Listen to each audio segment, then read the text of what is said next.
Come, hear the tale of our ragtag crew, brought together upon a mysterious island by fate. They have lost, they have won, and now, alongside a rebel faction, the truth on the wind, they fight against the evil Eterines. Behind it all, an alien being of immeasurable power begins to rise once again. As the land grows cold, our party stands as a light in the darkness.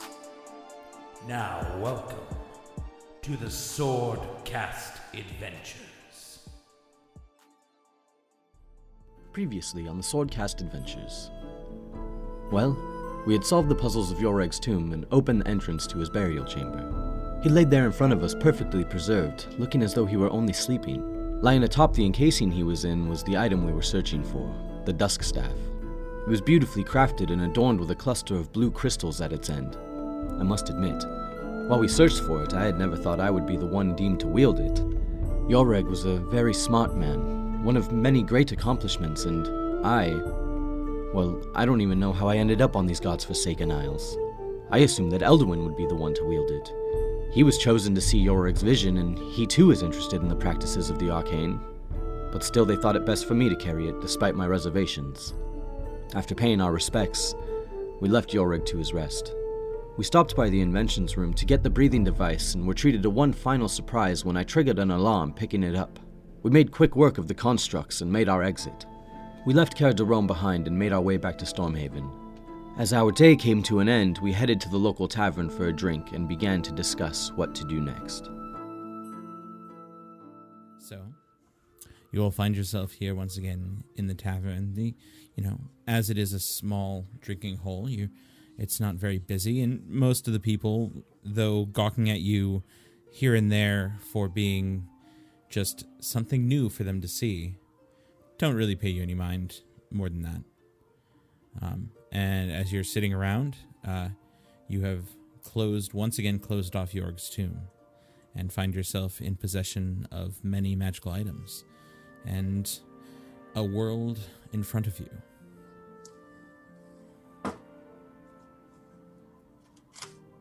So yeah, I think by this point I would say that Elduin returns. He has already finished his identifying and has returned back to the table. Well, this is a wondrous staff. It does many things and is an incredibly powerful artifact. Yeah. What does it do? Well, you can store a bit of magic inside of it to be unleashed at your will. You can defend yourself with it. You will conjure a magic barrier. It has the magic of transposition. You can summon it to your side or make it disappear. And there's definitely more.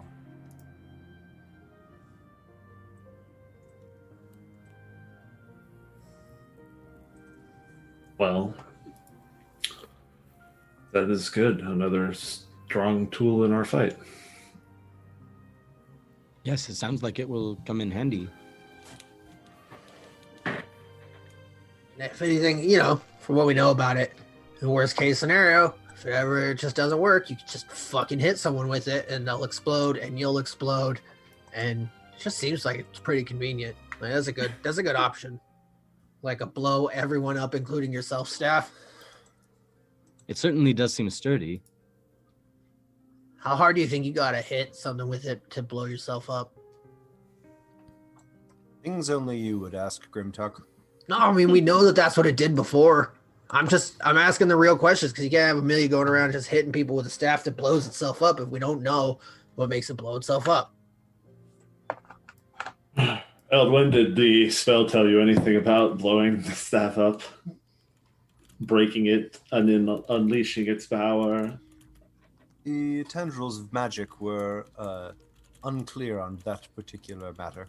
Oh, you think you'd want to know that first? Like, when will this staff explode and kill me and everyone around me? Like, that should be the first thing that you go for. But, whatever. It's everybody's like, well, there's Grimtuck asking stupid questions again. But that one seems important.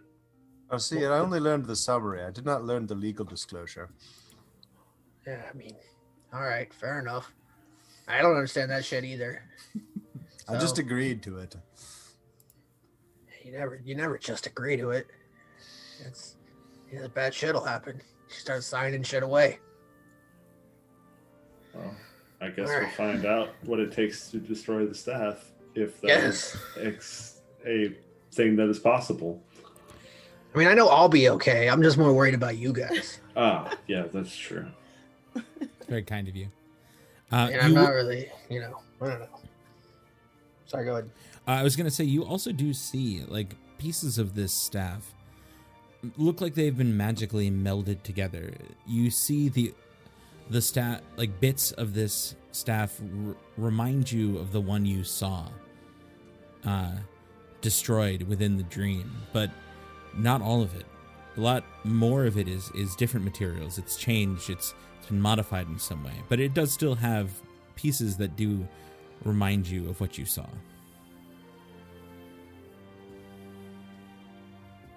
Interesting.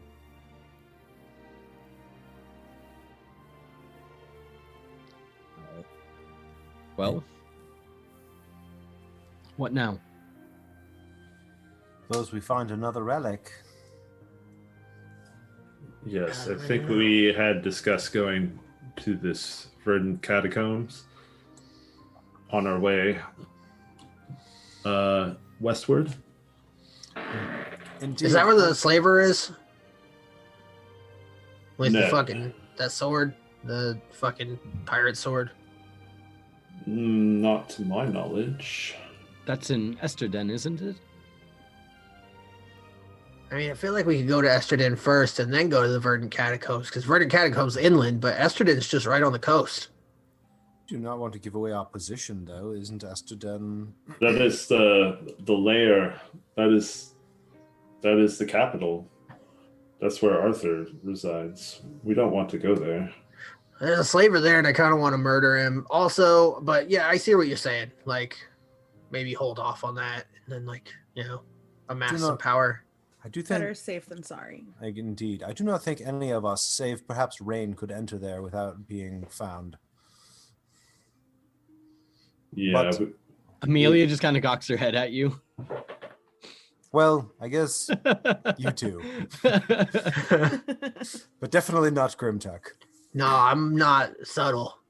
At any rate, do we really need to go there? Perhaps we just drop anchor nearby and travel across the land without going through Esterden.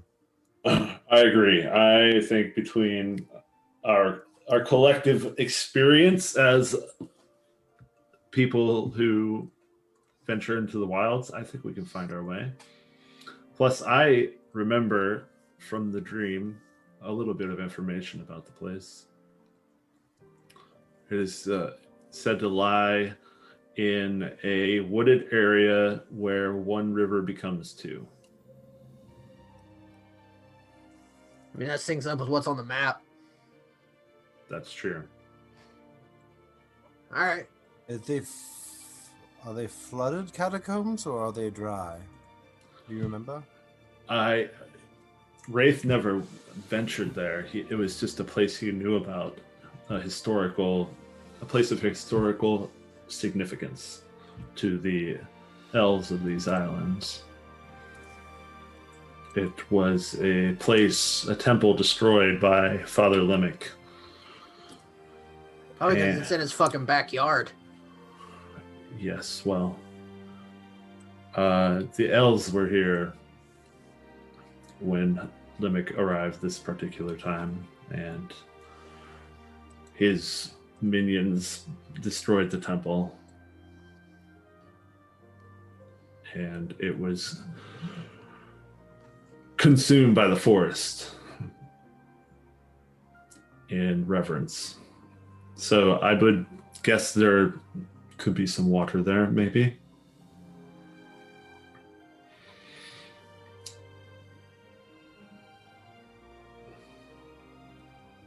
Well, awesome. Let's go. I'm all for it. We'll go to sleep tonight.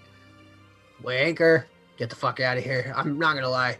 Stormhaven is just super boring, and I'm ready to hit the road or the water.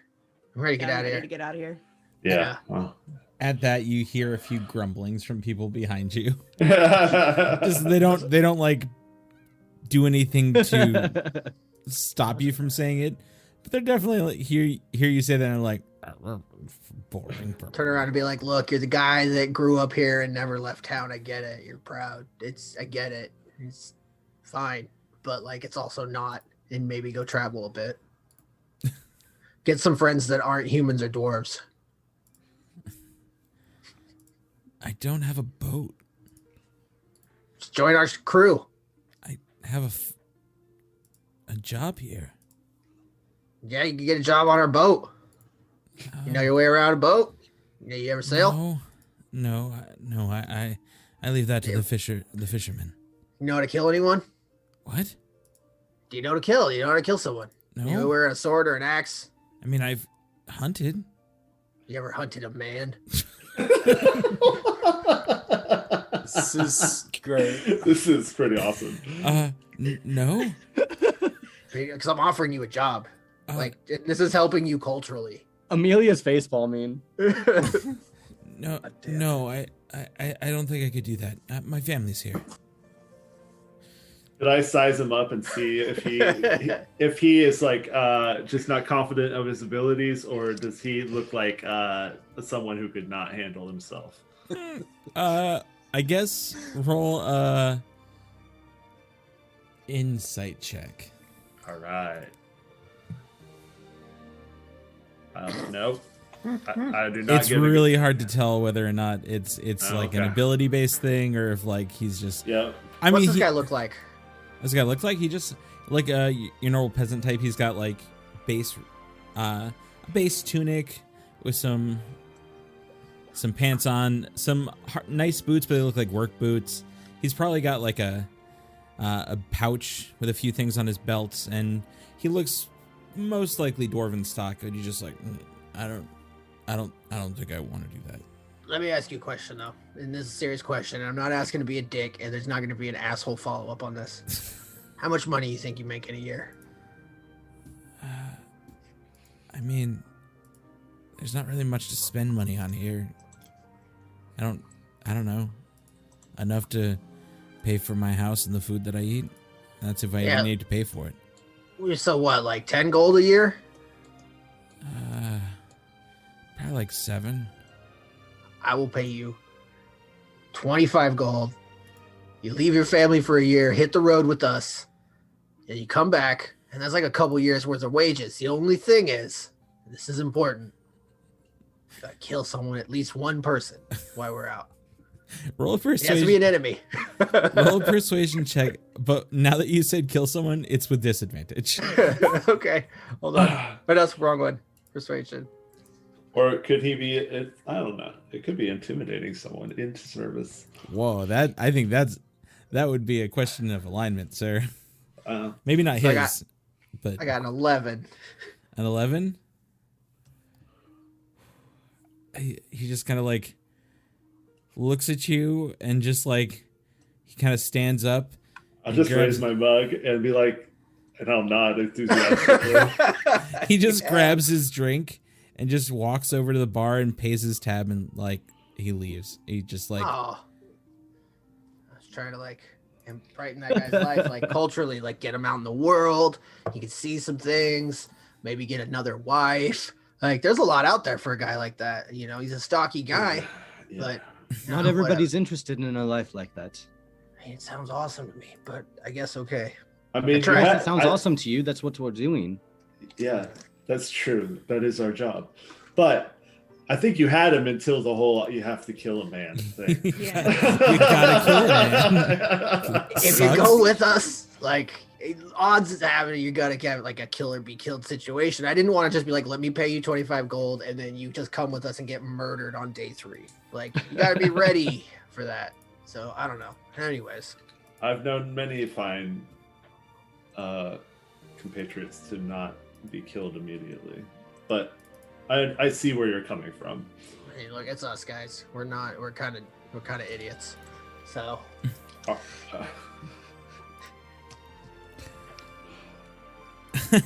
All right then. The bartender kind of walks over to the table and goes, maybe don't just offer to change people's lives by having them become murderers, you know. You're not a murderer if it's in self-defense, and you're just a regular guy who, you know, went out in the world and then somebody died.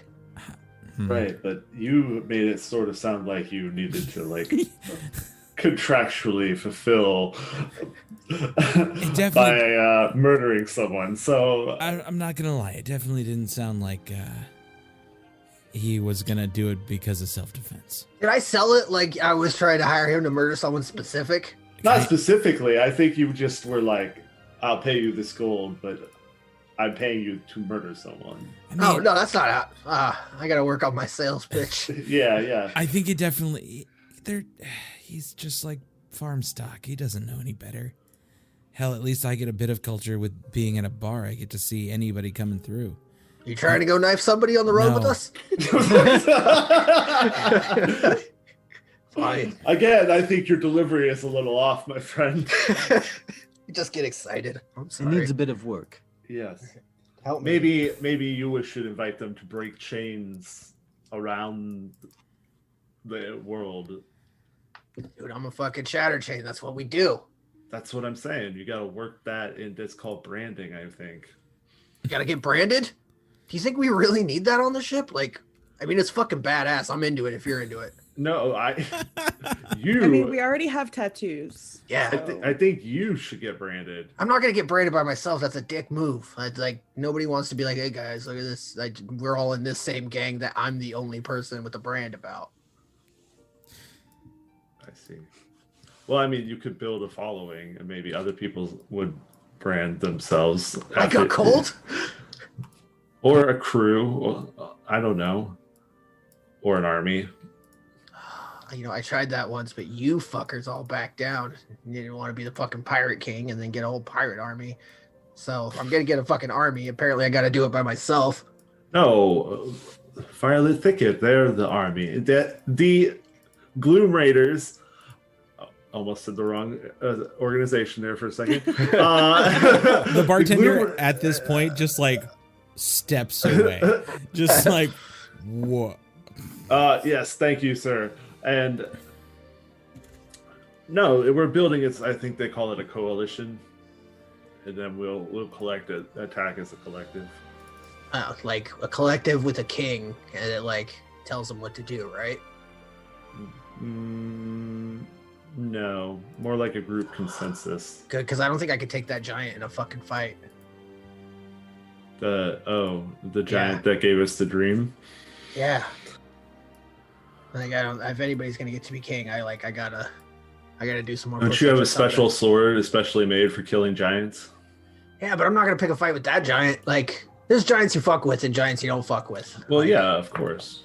No, I don't know. Give me a couple. Give me like a couple months or so, and I'm getting fucking strong, guys.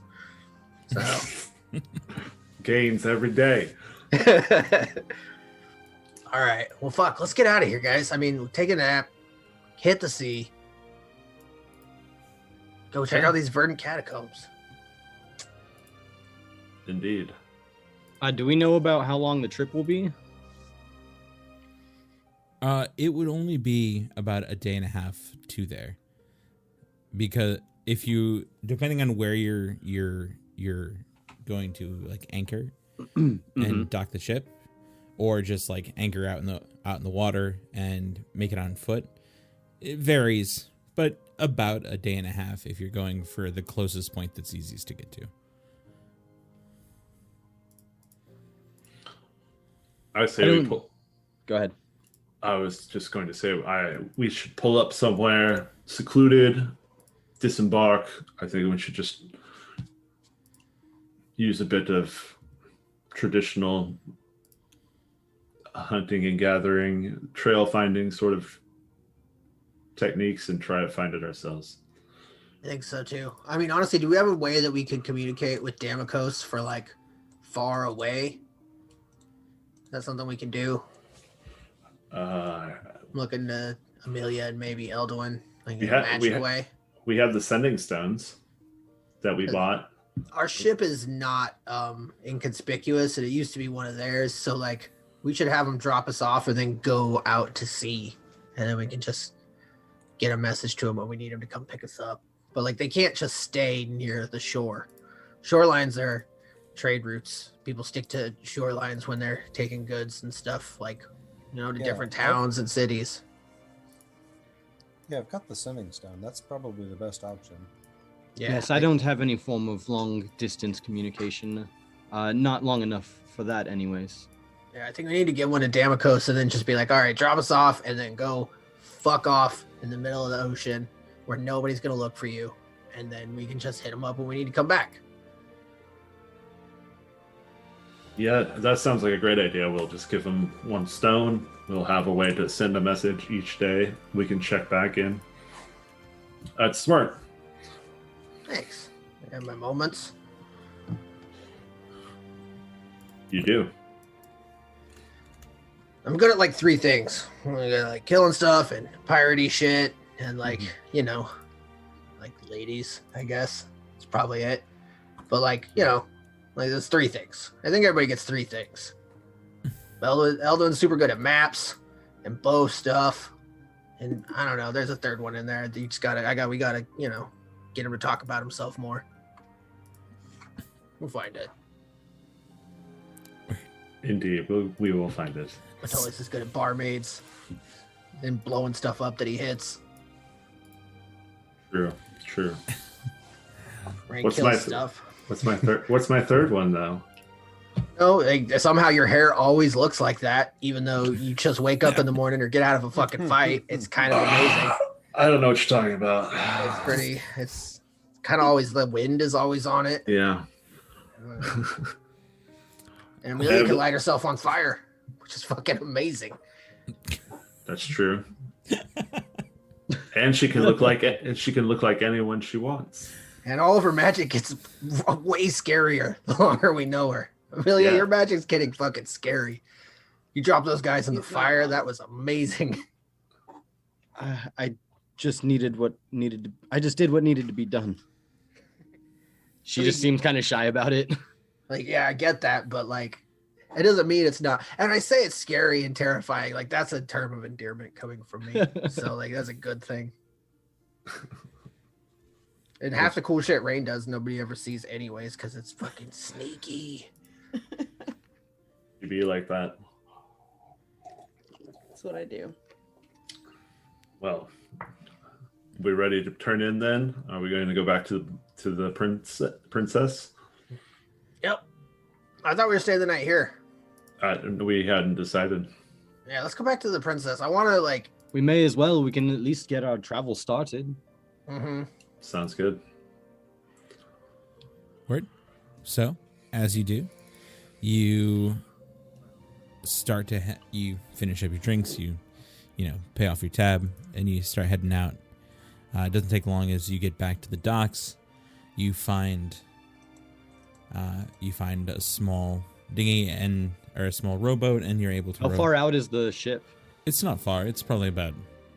I would say it's probably like 100 feet from the docks. Well then, as we're walking to the end of the docks, there's just kind of like a flick of Amelia's wrist as 5 feathers appear in the palm of her hand, and just kind of like one of them like flits to each one of us, and she just snaps her fingers, and we all appear on the deck of the princess. Word. As she uses her scatter for the day. Damn. Nice. Say, weigh anchor! Damocos, get your ass on deck! Yes, sir. Sir, yes, sir. What the fuck happened? Where? Does it feel like we're being pulled or pushed, or like how does it feel when Amelia, when we experience this transition of space? I would say, since I'm going with you, it just kind of feels like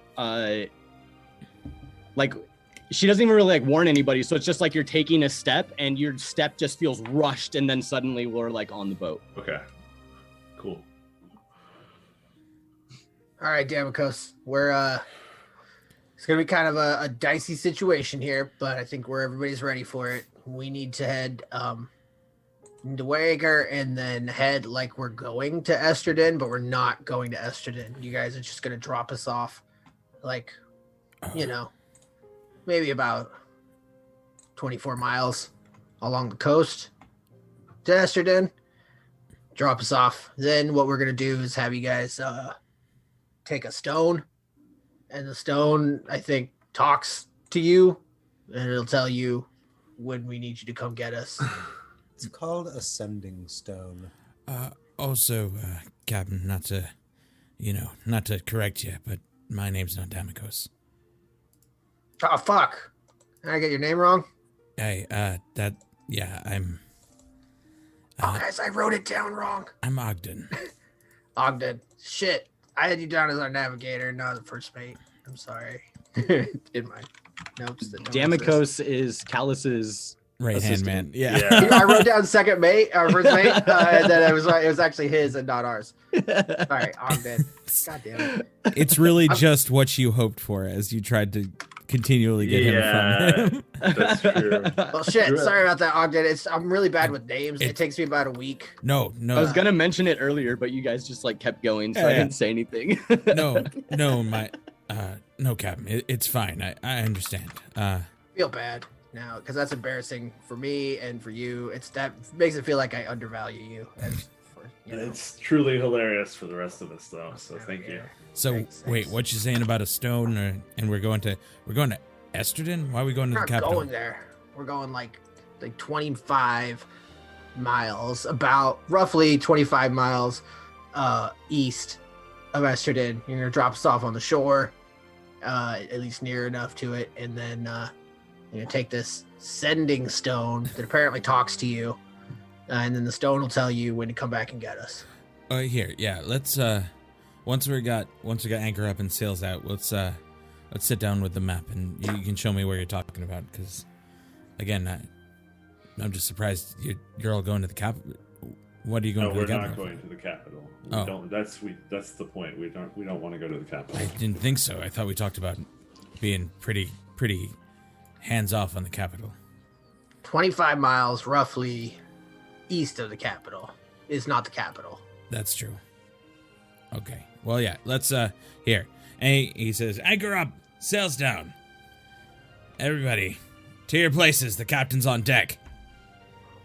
And as he does that, he just everything shifts. Everybody gets into place. Everybody gets everything going. And as you hear kind of the lurching sound, the whining of the boards of the boat itself as the ship begins to turn, the wheel spins, and you begin to leave port. All right, I'm gonna go pass out for a bit, guys. Super tired, kinda. Oh, Well, first we'll show them where we're going, right? I thought I already said. All right, bust out the map. Let's figure this out. okay. Let's head down. Let's head downstairs, cabin quarters. Your quarters, Yeah. sir. All right, let's go, everybody, to my room. And then we all make our way to the room. Mm-hmm. Yep. And as you do, he kind of leads you down to your room and just kind of nicely puts aside some stuff on the desk and kind of sits and goes, that's fine. I really just didn't want to talk about exactly where we're going in front of the crew until we know. It's better they just know where to go instead of, you know how that goes. I know I usually just yell and then the thing happens, but I get what you're saying. It doesn't work for everybody. So yeah, I appreciate it. Mm-hmm. Okay, so you were saying? We've got a map down here, I imagine, in my quarters. Yeah, and you also have the map that you guys have as well. I'm just going to point out on the map where we're going, which I believe, if everybody will back me up on the map that I'm clicking on in the D&D Beyonds. That is correct. Yes. Mm-hmm. A little tip, a little bump over by Crystal Brook. Oh yeah, that makes sense. And then you're gonna go out and wait somewhere around these waters where you're not likely to get spotted by Ederwine's men, as they probably are going to go up and down the coastline. At least I would assume that they probably do.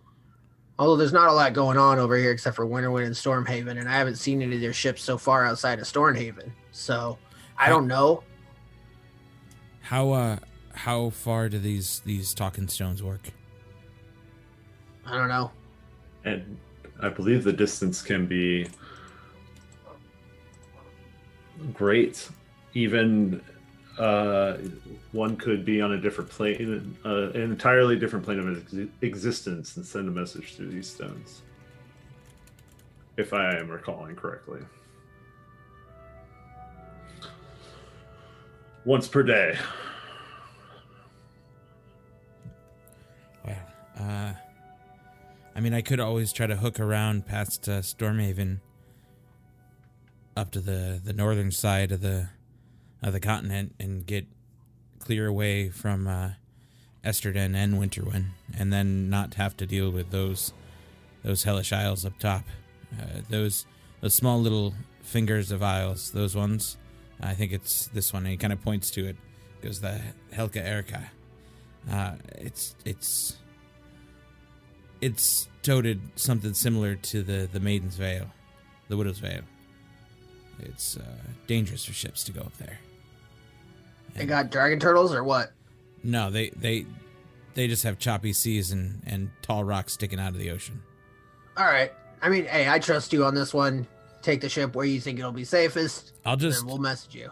I'll just anchor it out past Stormhaven, and he kind of points over to a northern portion that kind of curls around the top of the main island of Dakatur, right here. And he kind of points there and goes, I'll bring it back. It'll be doubling back, but it'll give you some time to get where you're going and back.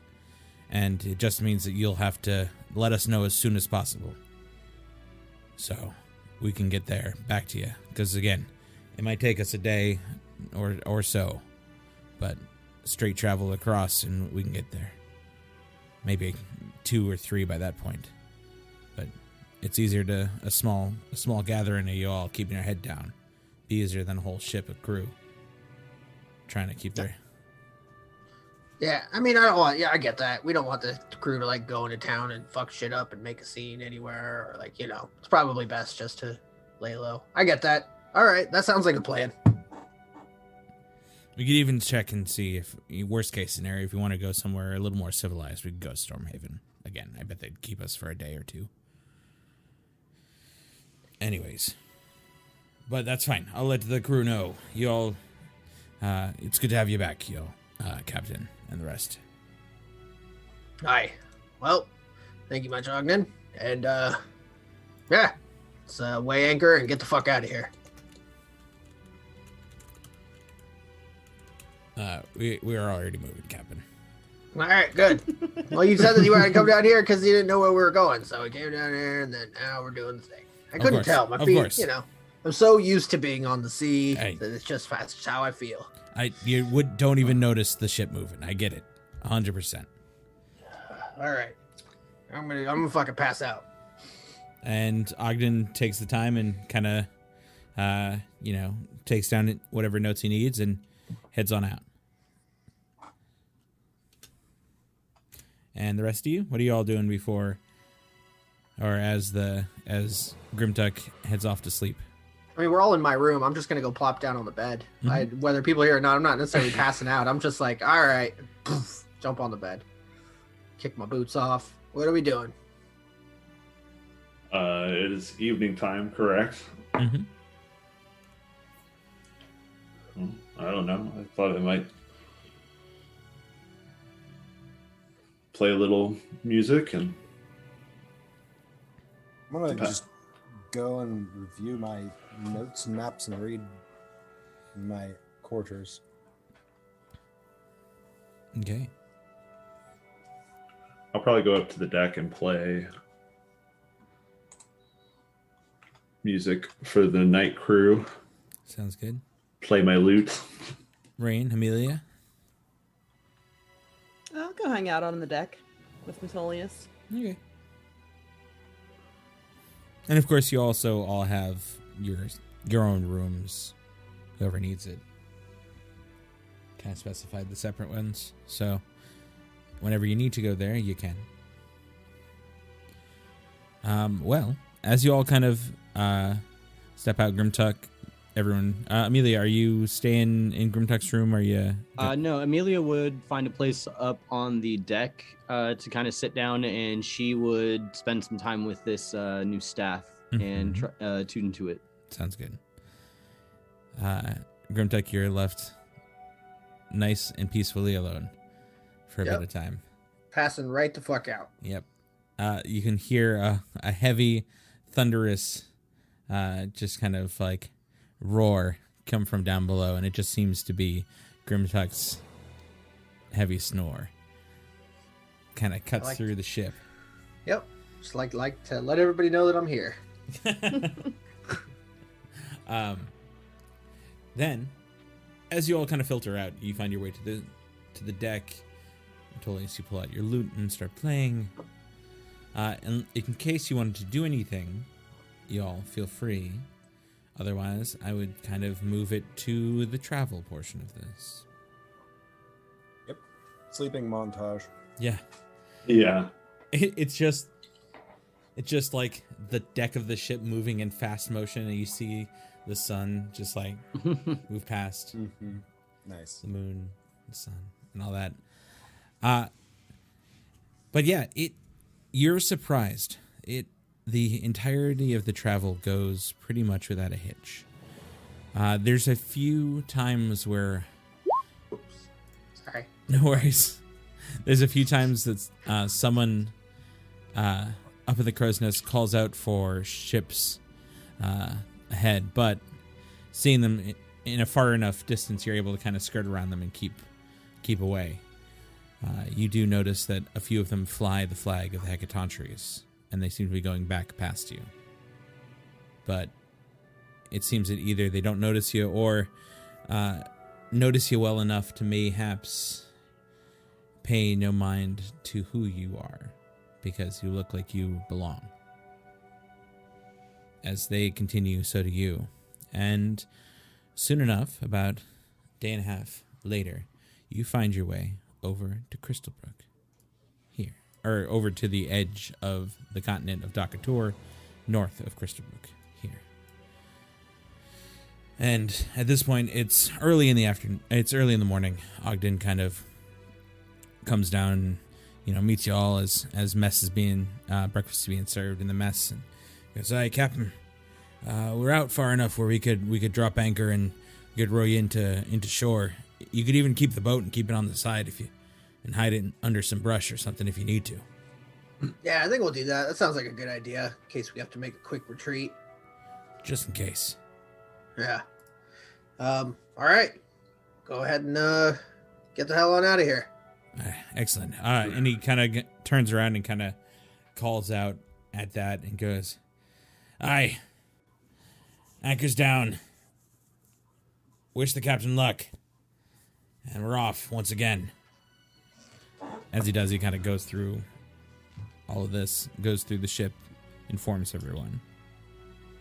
And you see your collected crew kind of gather, and they all wish you luck. As in these few days that you've had with them, certainly all the days from Oceanshade to Stormhaven to here, you've had some time with these people. And though they're still new to the group, including you, new to the crew, you're finding that it's nice to have a constant group of companions outside of even just the five of you.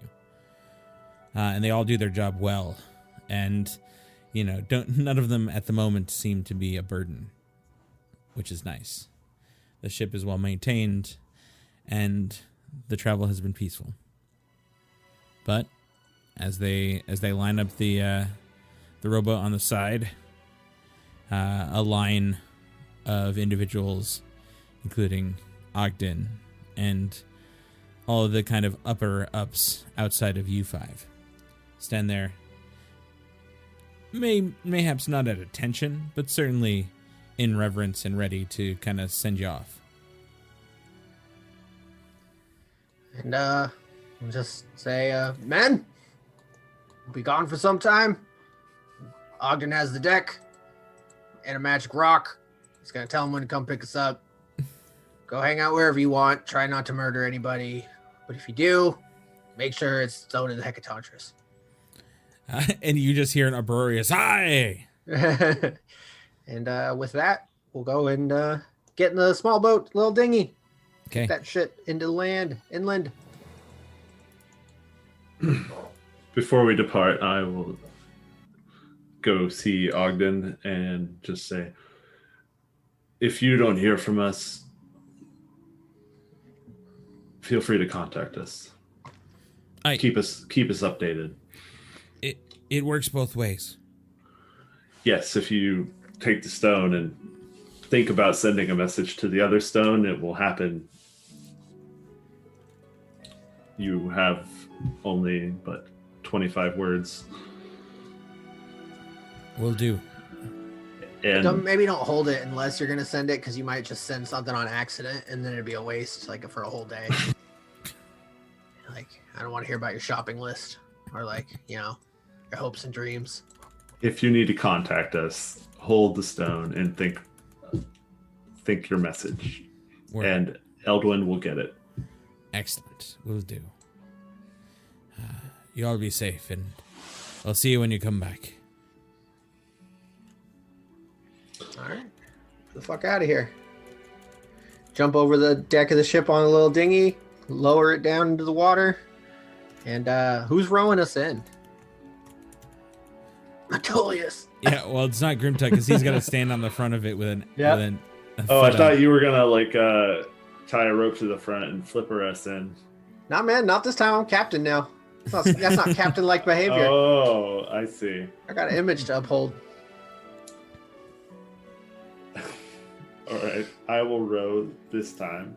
I know that it goes against the core of your being, so this makes And it right. it actually doesn't really go against Metolius' being. It kind of, it rankles Matt a little, tiny bit, but that's fine. I get it, you cocky bastard. I'll fucking row your boat, Captain. Thanks, Jeeves. You don't have your admiral's hat yet, so It's probably good. I only own one ship. we should paint a scene of this and call it Grimtuck crosses the Grimtuck makes land. All right. Yes, whatever gets us to shore, I will help. I will assist. We got to flex these. My trap's a little tight. I need a little stretch. And I row. Okay. So, you row, and as you do, you hear the call-outs for the ship to disembark. The anchor goes up, the sails are full, the wind catches them, and very quickly, as the rudder behind it turns and moves the ship away from you in a large arc, because these things don't turn on a dime, but as it does, you see your crew once again sail off without you as you head on to adventure in front of you. It doesn't take very long to row yourself onto the shore, and as you do, you find a decently not wooded by all rights, but certainly a shore with some trees, some shrubs, enough to find a place to pull the boat up and maybe cover it with something. Yes. We will find shrubbery and I don't know what else. Probably some rocks to weigh it down. What's around us? Like, what's the land around here looking like? It looks pretty basically just kind of hills, like rolling hills from here. So there's a few sparse trees. There's no dense forests from where you see, but a lot of it is like northern wood. So you got things like evergreens here, and they're it's a little bit cooler, similar to what Stormhaven was, but right now you're on a pretty sandy shore. This is one of those places that's always like overcast a little bit, guys, and it's always sort of damp and sort of cold. And, all the people are just like, probably living a simple life and wearing big sweaters. Kind of like Stormhaven. Yeah. And again, right from where you are right now, right where you've hit the beach, there's like nothing around you. People of Stormhaven would fucking love it here. It's boring as shit. Off in the distance, probably to the south and a bit to the southeast from where you stand, you do see a rise of mountains far, far off from where you are. All right, Elduin, where are we heading? Do I know something special about where we're going? But you just mean for You're the map guy. map guy. Cool. Well, One or two things I know about you. Yeah, I had a moment where I thought I knew something that I didn't. Anyways, I know what that feels like. we head that way. That is south. I know which way is south. Don't be a dick. I mean, where are we going? We're going to the Verdant Catacombs. Like, you don't know. Like, you've been looking at that fucking the maps, like all for like the last couple days. You don't know, like, south, southeast. You don't know, like, to look for any kind of specific, like, path. We just head south and then we're there. Also, map. Sorry, for all the viewers at home who can't see the map and for all our wonderful people who can, the map they would have is obviously much less detailed. You would see the rivers and the land masses, but that's about it. Yeah, I was just going to say, the map that I have does not have that much detail. It is basically where the river is, and you can see that the river forks. I can see the little jutty-outy bit. That's a technical term. That is technical for term. where we landed. And so I can tell that we need to be heading approximately that direction, based on the position of the sun. But I do not know. If you're asking me for, like, go over 3 hills and left at the big tree, I do not know. All right, well, we'll wing it then. I think we need to head southwest.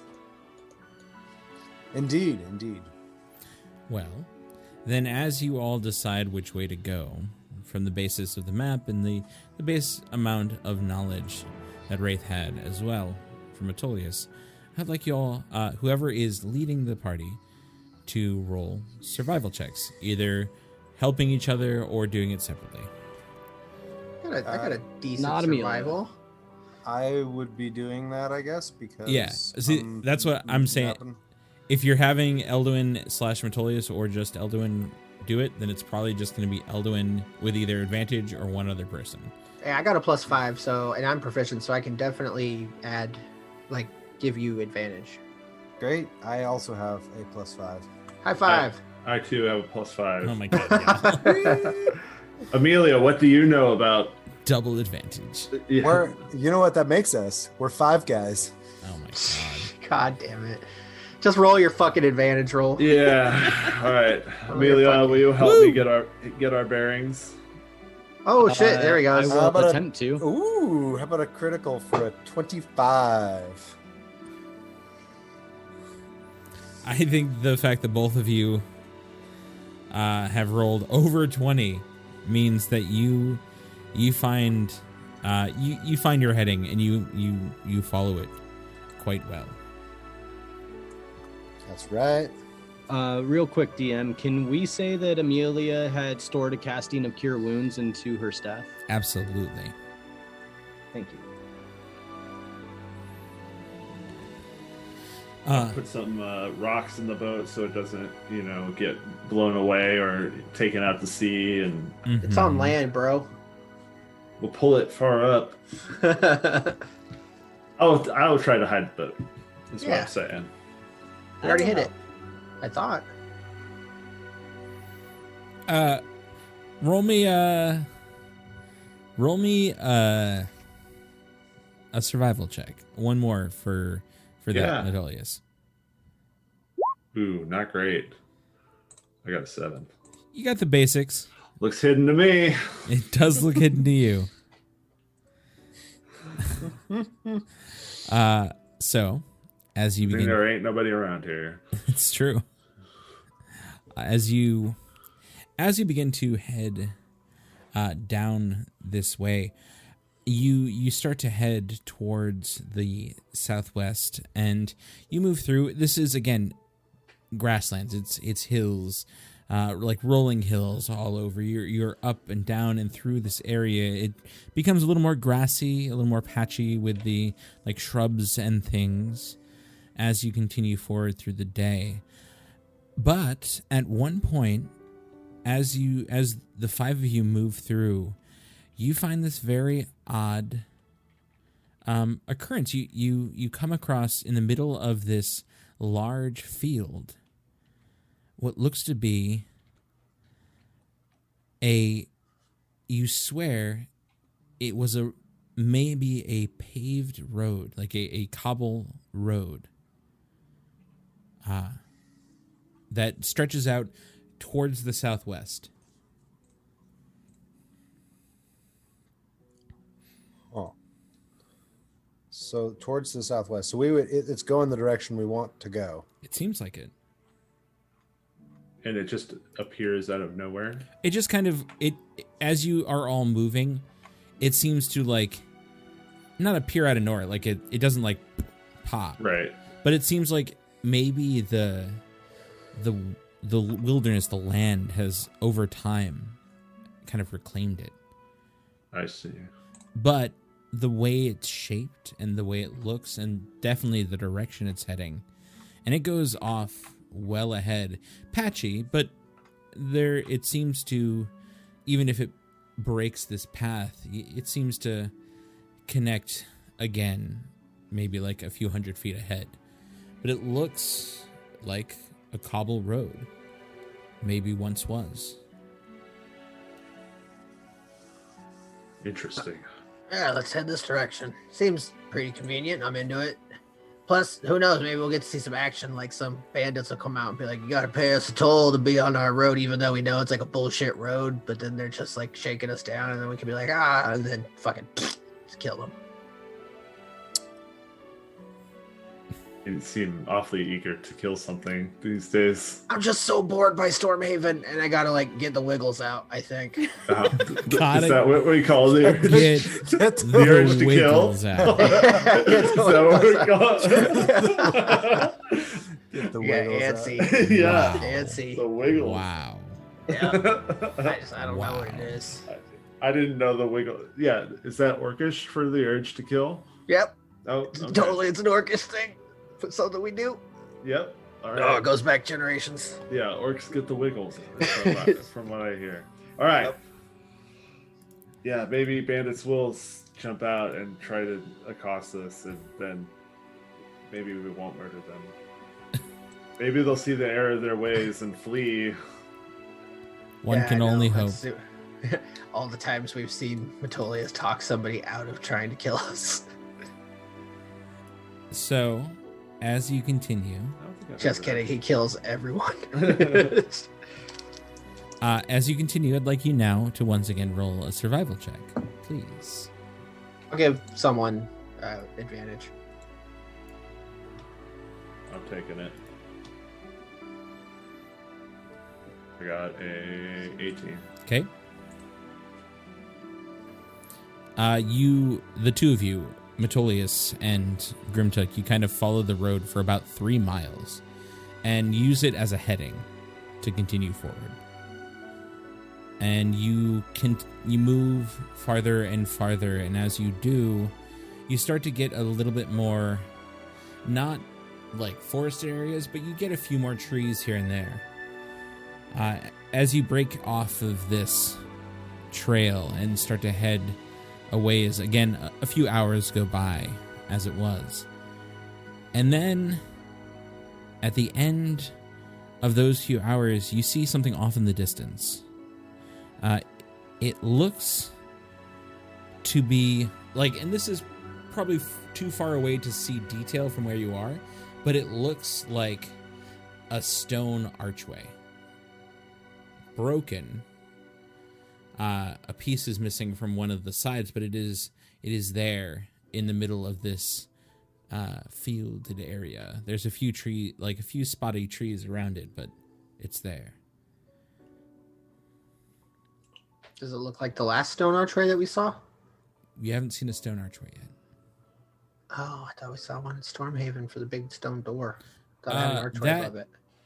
That was a big stone. No, this is much smaller, and it is in the middle of these like rolling hills. Is it less than a mile away? Yes, it is. I would say it is a little less than a mile away. Oh, I'm definitely gonna give it a good gander. Okay. Yeah, we should. With my super eyeballs, my super peepers. Okay. So give it a gander. Roll that perception check as you continue to head forward. Do you head towards it? I mean, I gotta check it out first. Okay. The size and the distance, though your super peepers work, it's still too small to really pick out minute details in it. It's a stone archway of decent make that's slightly broken and old. So I think you'd have to go closer to actually kind of figure out what's what.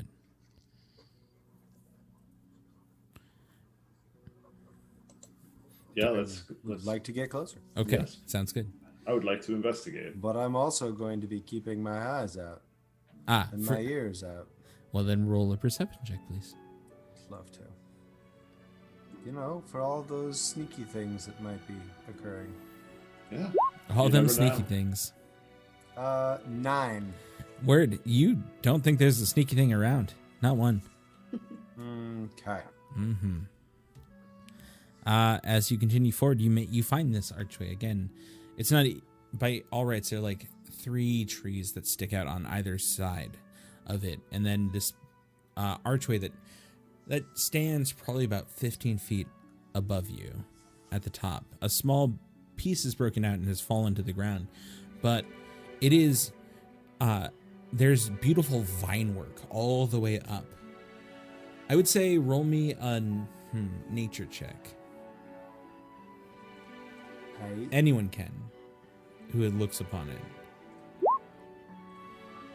I'll check it out. 19. Metolius will check it out, I should say. Elduin is checking it out well, I think. 24 for Metolius. 14 for Rain. Amelia has no idea what's going on. Crypto got a 12. Where, I think there's some rocks over there. Amelia, where the fuck are we? What is going on? The whole time we've been walking, Amelia's just been playing with like pulling the staff in and out of the pocket dimension and just like practicing with it. And then she just like looks up and sees this thing. Like, where the fuck? I just see Amelia doing Where'd this that come like from? How that long have like we been walking? like the expandable like magic wand just ha.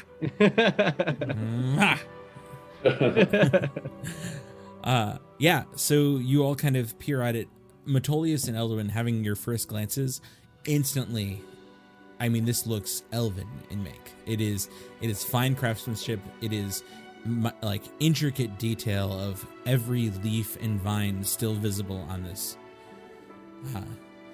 There are beautiful like lines that seem to fall like almost like the running of water carved into it, like waterfalls on either side. I see the word Telkia here. Indeed. And by all rights, it is pointed to the southwest. Like it is angled and heading in the direction you have been going so far. If this is the same group that built the Verdant Catacombs, this might just lead us right there. It very well could. Seems that we're on the right path, at least.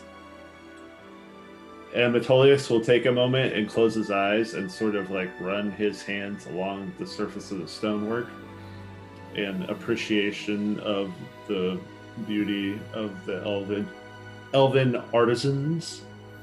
Mm-hmm. Because that's what I do, is I appreciate beautiful stuff. It's how I fulfill my oath. It is. It is. I swear. It's great. It's great. It's like Part of my oath. it's like I just hear it as a fucking fortune cookie. That's how I fulfill my oath in bed. Yeah. Oh Lord. Oh God, I know I'm the worst. But you touch it, Metolius, and as you do, there's a warmth to it. Surprisingly, it not 100%, being that it has been set in the sun, as it kind of, it has been a decently sunny day as you've been walking. So it could just be from that, but there's a warmth and a surprising warmth to it. It's not hot, but it's warm. And you feel the grooves of all the carving,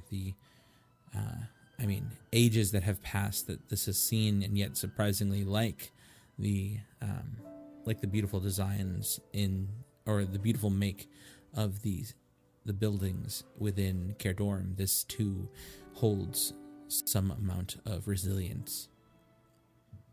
Is there anything that I can tell about these people from looking at these stones? Is there anything that's like, a telltale piece of art or architecture, or maybe there's some pictographs of some kind or writing or something?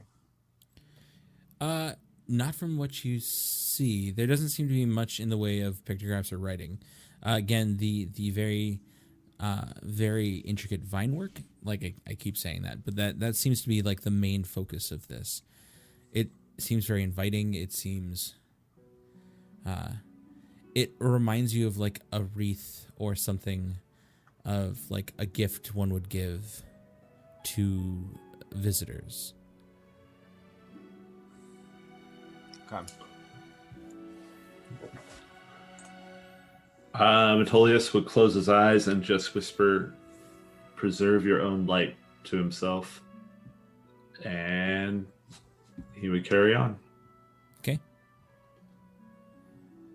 Are you walking around it? What are you doing? Oh, no. I would walk under it. Okay. As you do, everyone sees Metolius just... No. I'm not gonna do that. Yeah, he's gone. He's just fucking gone. No, as you walk through, there's what feels to be a whisper of a chord, as though 3 notes are played among the wind, and it catches your ear, and you feel like a response was given, not an intelligent one, but one as though everyone who walks through this is a gift that is given for those who travel through this arch. And effectively, being that you're one of the people who have been rolling these, you have advantage on you seem to be very perceptive at the moment. Awesome. What do you mean I'm always perceptive? Aha. Aha. Okay, so what about the rest of you? Around, through? How do you do? Just following him. Okay. Yeah. You all hear those 3 notes travel on the wind, and all of you feel extra especially perceptive as you move through it. Sweet. But as you pass through and continue down the path ahead, I would like you all to roll me another survival check, please. All right, let's give it a shot. Is this one that Wen can assist with? Yeah. As was the last, as is now.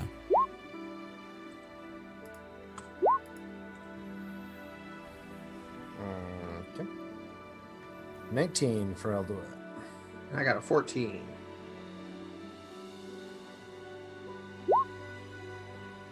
Also 14. So, wait, you rolled a nature check. That's correct. It doesn't really, It is the same modifier, correct? The birds around here are really, really nice and migratory. They appear to be about ready to head south. We should be coming up on the river soon, I think. Maybe. You begin to head farther. You've now moved probably about In total, you've probably walked about 6 miles, give or take, from where you were. Maybe 7 by now. But, you know, the day is still young. It's this point you've taken a moment for respite and to have lunch and, you know, eat some rations and kind of gather where you're at. This is a nice countryside for being so close to a Dark Lord. Like, I expected more like crawling spiders and like, I don't know, like dudes on like horseback with like black armor being like, halt, or whatever the fuck guys on armor, you know, horseback say. Like, it's just kind of nice. Yeah, whatever the fuck they say. I don't Yeah, know, like, they this say guy's things on like horseback. halt. They got their armor that they just yell at you and they're like, who goes there? Like, who talks like that? Who fucking talks like that? They say things like, "Why are you killing our citizenry?" and stuff like that. Yeah, like, it's uptight. That is strange, though. I would have thought there might be a bigger presence of the Etterlines here, but it does not seem so. You continue now. As you moving through, this is probably the most relaxing part of your travels through this land as of now. It has been nothing but peaceful hills, lush foliage, a few birds fly on the wind, and small animals kind of scurry around you. And as you continue forward, about maybe 3 to 5 more miles through this land, you continue down the path following your best instinct, your direction that you know to travel. And as you do, ahead of you, you swear you see another form of something as it was, something out of place, something made and not naturally grown. What looks to be 2 statues off in the distance, especially with Grimtuck's eyes. He catches it right away. They are humanoid figures at the very far end of this kind of this path where you've been traveling, but they are not standing anymore. Half of one of them lies at its feet, an arm outstretched to the sky above, but only for the fact that it is the upper portion of his body is misplaced and on the ground.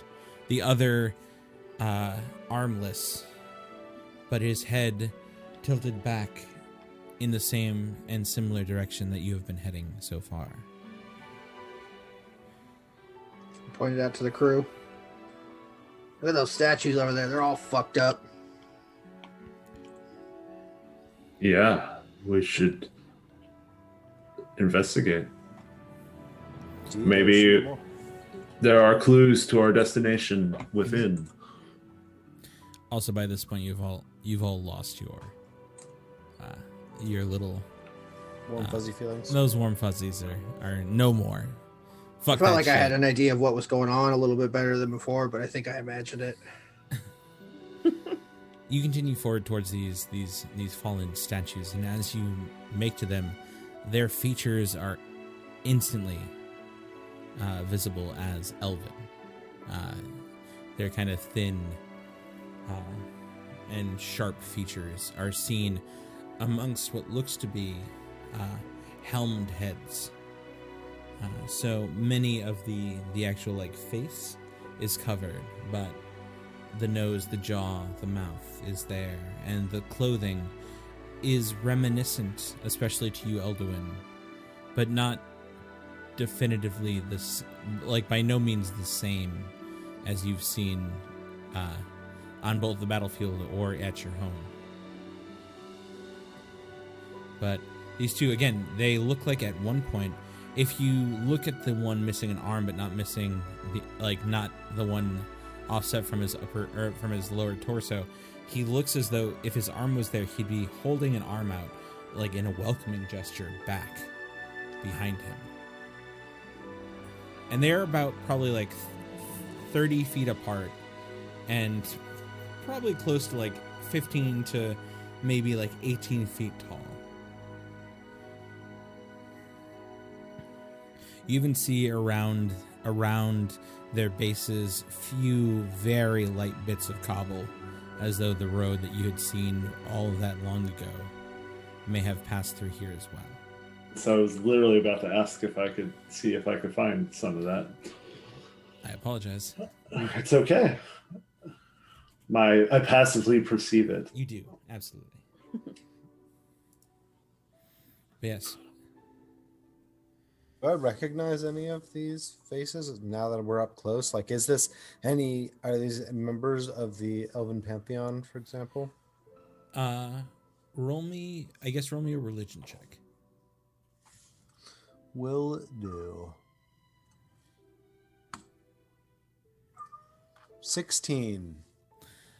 They don't seem to be of any particular god in your pantheon, but they do seem to be warriors of some kind. Maybe at one point these were esteemed people of this elven race, maybe generals or kings, leading you and showing you the way to this, whatever this place is you search for. They are armored and armed with, there is a weapon on their hip, a very fine blade, and at their back you do see what may have been at one point the stone rendition of a bow, but is now very broken and missing. Okay, there don't seem to be any specific iconography in the way of religious symbolism. Okay.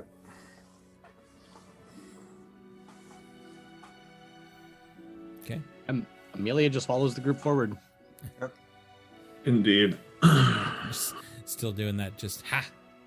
Yep. Ha. Still doing it, guys. Sorry.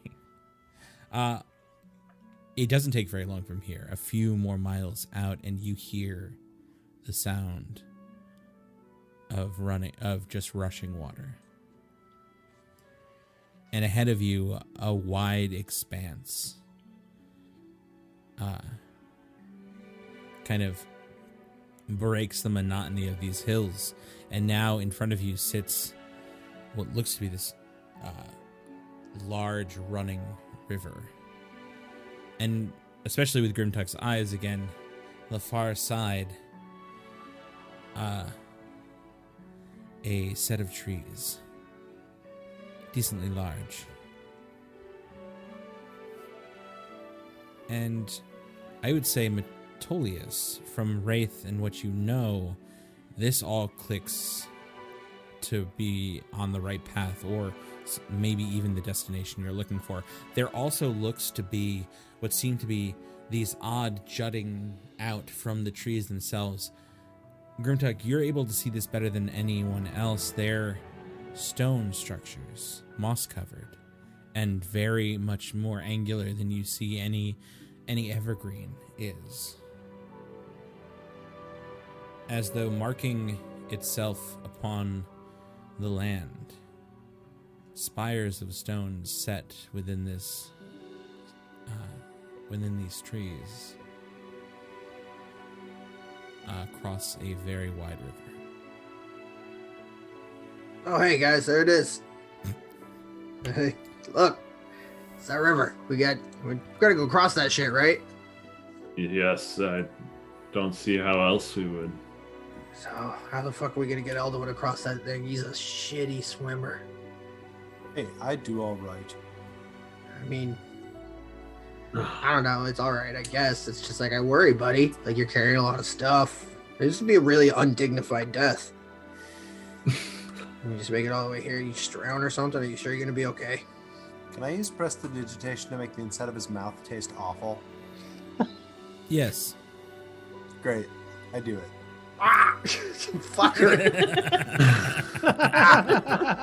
Look, I don't know why you gotta be a dick to me because you can't swim. Oh. What is that? That fucking tastes bad. I haven't drowned yet.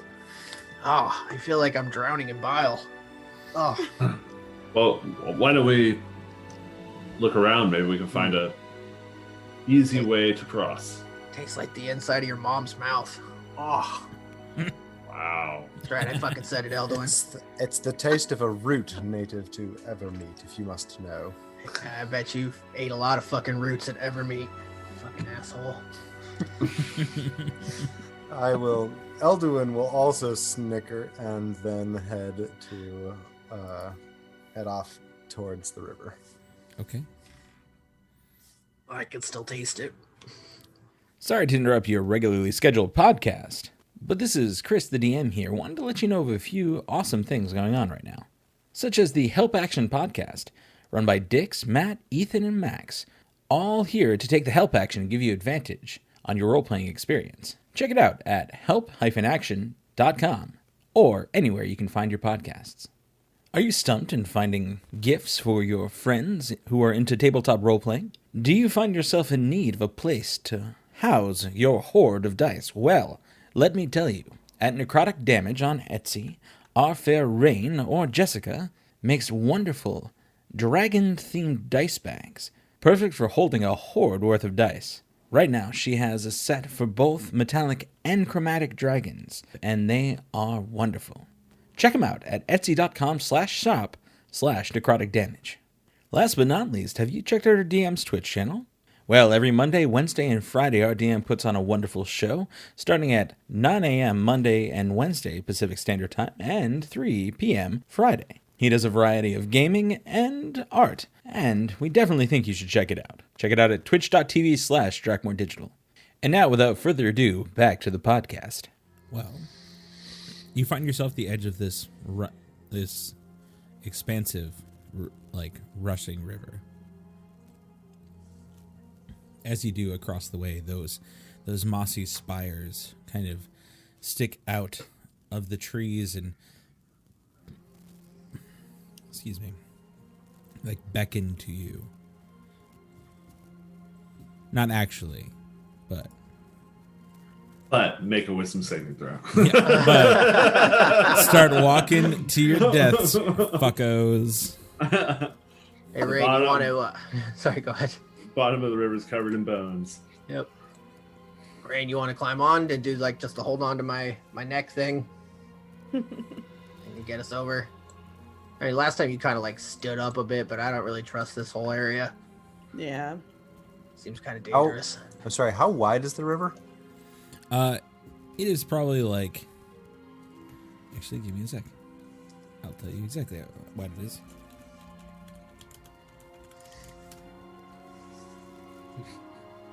It is... Dude.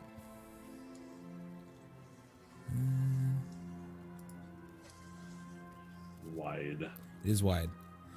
Let's say in We're reference... talking like Mississippi or let's say in reference Columbia to the or- Columbia. Actually was Columbia. the reference I was going to use. Okay. And Like how the fast entire... flowing? The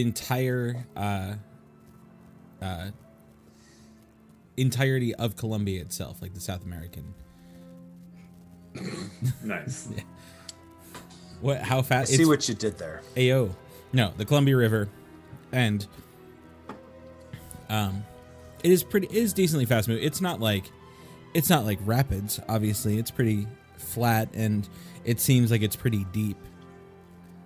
Being that the surface is not is moving, but it's not cresting in any way. Come. I'd like to see if there's any signs of life up and down this. Maybe make a nature check and see if there's anything that's coming in and out of this river that maybe would give us pause. Okay. We'll roll a nature check. 17. Did you have something to add there, Elduin? I did. I would like to send Teacup just to look around and see if there's not an obvious river crossing. Okay. Good call. 17. So, Grimtuck, you definitely see a few large fish swimming through. But large as in concerning, or large as in delicious? large as in delicious. Okay. Nothing that seemingly is concerning. Okay. Good. I like that gauge. Very good. It's a line though between the two that's pretty blurred. The line between delicious and concerning Is blurred. It really depends on how spicy you're feeling that day. Yeah, it's True. It's true. Okay. A shark can be delicious if you're willing to try, but only if you're doing it hand to hand. All right. I like where this is going. There are no sharks in this water. Spoiler alert. Sorry, all the fish you see are delicious.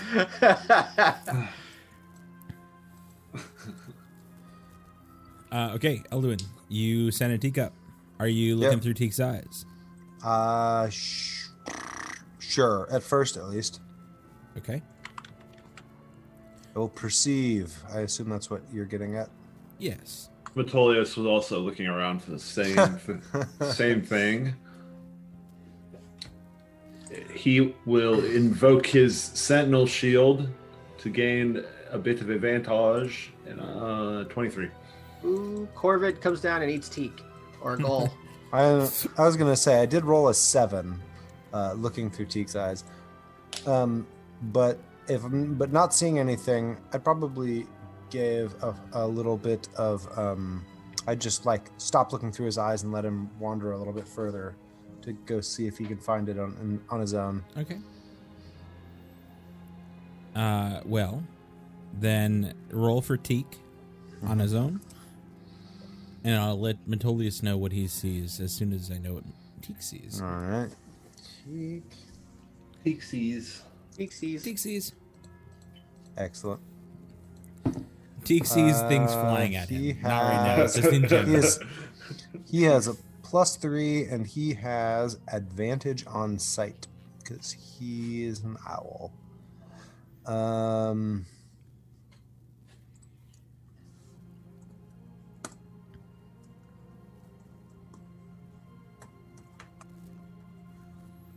17. Metolius spots this first, but Teak also sees something off the distance. Metolius, you see what looks to be just down the way, probably about maybe 300 feet down from where you are. It almost looks like it's the like support posts at the edge of what could have been a bridge. Like it looks like these stone walls that kind of fall off quickly.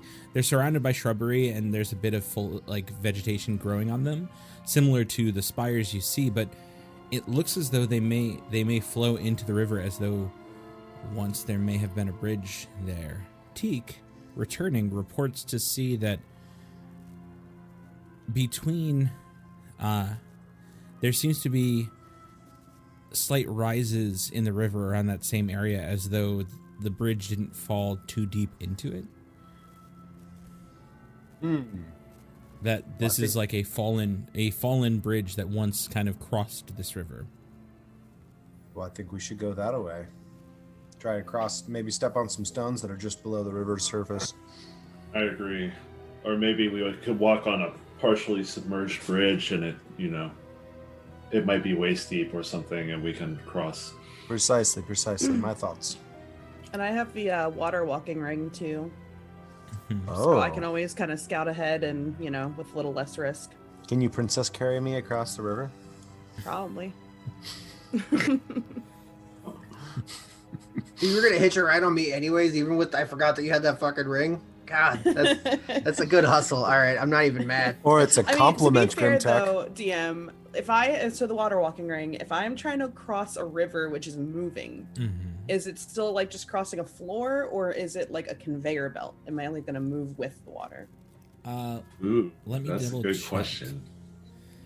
I actually don't know how to answer that question. I want to just double check. Yeah, I wasn't sure. I think like most of the other times I've used it have been more like ocean not like straight like flowing water. I think it's like trying to cross an ice rink with sneakers on. Yeah. Yeah. I like that. Good Whoa. analogy. You just see Rain just like slipping all over the place. The problem is every time she falls, her whole like upper torso just like splashes into the water, but her feet are just like just above. It's a dangerous ring because if you fall in and you're upside down with nothing to grab onto, you could just drown. What You an gotta unfortunate pick death. yourself up by your own bootstraps. You had levitating boots, you could do that. The ring of water walking. While wearing this ring, you can stand on and move across any liquid surface as if it were solid ground. That has some connotations in it that could be surprising. Yeah. It sounds like it's a conveyor belt. Kind of sounds like it's a conveyor belt. Kind of sounds like Yeah. you could walk on lava. You can. You would take fire damage still. Yeah. It doesn't stop you It would from. still be hot. Yeah. But But I You could can walk on definitely. You can definitely walk on lava. didn't even think about that until I just read that description right there. Oh yeah. That's pretty fucking cool. Anyways, so yeah, you'd be fine. It's not like you actually like Rain just steps onto the river and just flies down.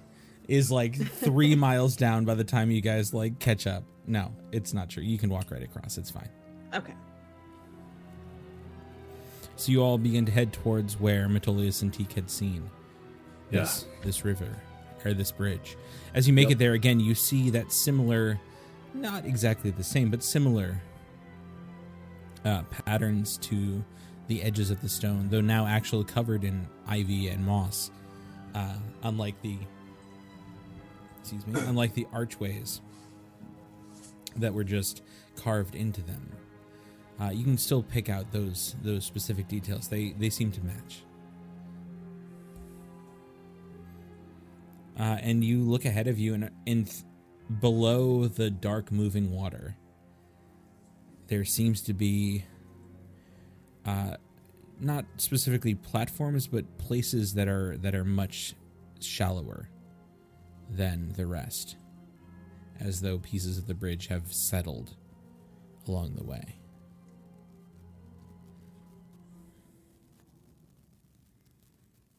Is this it? I think so. All right, well, let's give it a shot. Yeah. I'll head out. Yeah. Rain, if you want to scout, maybe you Yeah, can. I'll scout a little first. You can find places that are closer to the surface and make our travel easier. Yeah, I'll like walk out a little bit and then signal you guys to follow if it seems sound. Okay. So as Rain steps upon the moving water below her, again, you see a reflection of the once probably well-used bridge set about 5 to maybe like 8 feet below the surface. You see the banisters on either side, the walls that would have kept you within the safety of this above the river, now set as fish swim through it. But it looks as though they could at least start to walk upon this. The water is moving still pretty fast, though. Mm.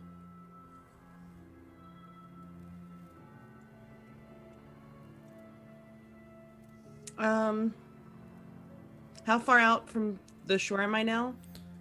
How far out did I make it? I would say you probably walked like 30 feet, maybe Okay. 40 feet. I mean, like probably within earshot, right? Yeah. Absolutely. The water's moving fast, guys, but I mean, it's here. You might be able to walk on it. We could try and wade. Yeah, I'm trying to think if there's a way to like anchor us in any way so that we can't make it that far if we do get swept out, but Well, we have rope. do you have anything heavy to tie to it? Me. Yep. Yeah. Fair. So Fair. if we I can breathe underwater, guys, so I'm not worried about it for me. So if Oh, we yeah. anchor each of us, or anchor the 4 of us, then Grimtuck and I can keep be anchor points. as we fight against the current. All right. I like And it. I'll keep scouting ahead, and you guys can just follow me as to where the safe places to step are. Mm-hmm. So I would take a hempen rope and I would tie Eldwin to. I would make a chain of the four of us who can't walk on water, and Grimtuck at the front, and then Amelia between. Yeah, Grimtuck, then Amelia, then Metolius, then Eldwin. Does that sound good? Sure. Mm-hmm. I'm into that. Big caboose. Man, I've said it before, but I really wish Phantom Steed could summon water mounts. That'd be sweet. But it can't. So yeah, you all begin to wade into this fast, cold moving water. There's a bit of saltiness to it. And the scent of the ocean has yet to be cleansed from this moving river. But as you start to head in, you feel below your feet solid ground. But as you all make your way waist and then chest height into this water, you all feel very much that I will need you to make athletics checks to keep on your feet. Everybody, or just the? Oh, I mean, everyone has to. You all are separate individuals. I'd say you have. Nope. As is. Athletics checks to stay on your feet. And how wide is the river, feet-wise? I need to figure this out. I apologize. It's the like how wide is the Columbia? More or less than 500. The Columbia is wider than 500 feet. Yeah, it's definitely Yeah. wider than 500 feet. Do I need to make this check, DM? No, you are walking above water. The Columbia at the mouth of the Columbia River is 2,000 feet wide. Also, DM, I have a swim speed of 60. Would it make sense for me to just swim this shit? Well, you're also, but We're tied to you. you are tied to people. That doesn't change my statement. Are you just pulling them along behind you? I don't know. You I can. don't know what I'm capable. I just. You can try. I would say if you're doing that, then these athletic checks, only yours would matter. And if you wanted to swim, you would have, it would be a disadvantage athletics check because you have a lot of drag behind you. But You know, could I'll do wait. I'll wait until needs necessitate it. Okay. doing it. But actually, yeah, if it's just a disadvantage check, well, we didn't talk about it, so no. You did not. I mean, Yeah. Grimtuck just like gets about Just 5 dives on feet the out. side. Just fucking takes pull the this all fuck off. off. Whoa. Come on, nerds. We're doing this shit. We're going on an adventure, all. Wow. No. See, at this point, but between you, Metolius and Grimtuck, Amelia loses her footing as she gets to the point about chest height, and you feel your feet slip. You are attached, but you feel a pull and drag on the rope. I need both of you to roll me a strength saving throw to keep from everyone being pulled off your feet. I feel confident. I figured. I feel confident as well. I got 26. I rolled a 6, but it's a 17. She only makes it about, as far as the rope can go, but you all feel yourself being pulled to the side a bit from this drag. And as you do, you pull her back onto her feet and in between you two. But it is a quick show that this is not as simple of a task as just waltzing across. Come on, rate yourself. We got this. You continue, though, as you do. Rain, ahead of you, probably about another, maybe even 200 feet at this point, you find that there is a large break of about 50 feet of open water. I will warn the crew. Okay. All right. Everybody plug your nose, because we might have to go for a swim. All right.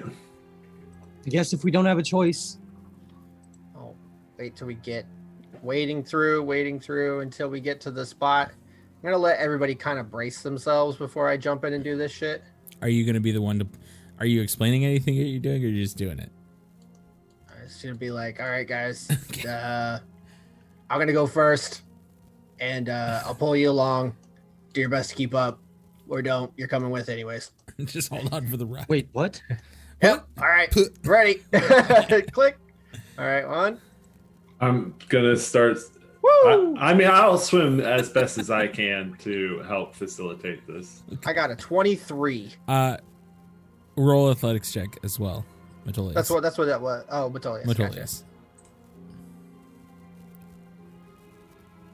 14. Okay, you see Metolius kind of push slightly past Amelia as both of the two of the kind of anchor points just dive in, and you, Amelia and Elduin, are just pulled off your feet, and you start to drag through the water as the two of these individuals begin just like chugging it towards the other side. You swallow some, but you're able to kind of hold your nose, and I was gonna say Amelia like feels herself jerk and she just holds her breath. yeah. Yep. You're pulled along, just like bouncing on the end of, specifically Elduin is just like bobbing on the end of this rope as they make it to the other side. Not super dignified, but you make it there, and you find your way to the opposite end of this open portion. Grimtuck, you find footing once again, Metolius soon after, and then I would like you to do me one more solid, and I would say Grimtuck with advantage. Give me another athletics, or, 28. 28 in that case. You kind of use your force behind it and pull everyone onto their feet. All right. Up. That felt good. I needed A little bit more warning next time. Yeah, sorry about that, but hey, we made it. And just kind of give you a big clap on the shoulder. And like, just get it out. Just got to cough it up. Are you alright, Elwin? Yeah.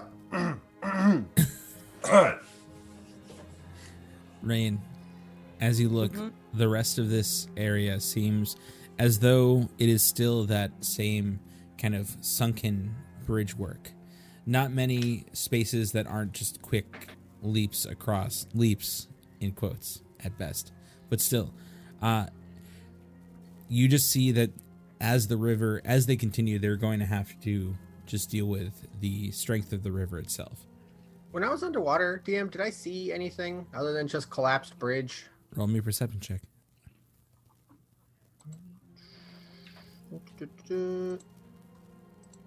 12. Below you, using your amazing peepers, you see the bridge far down below.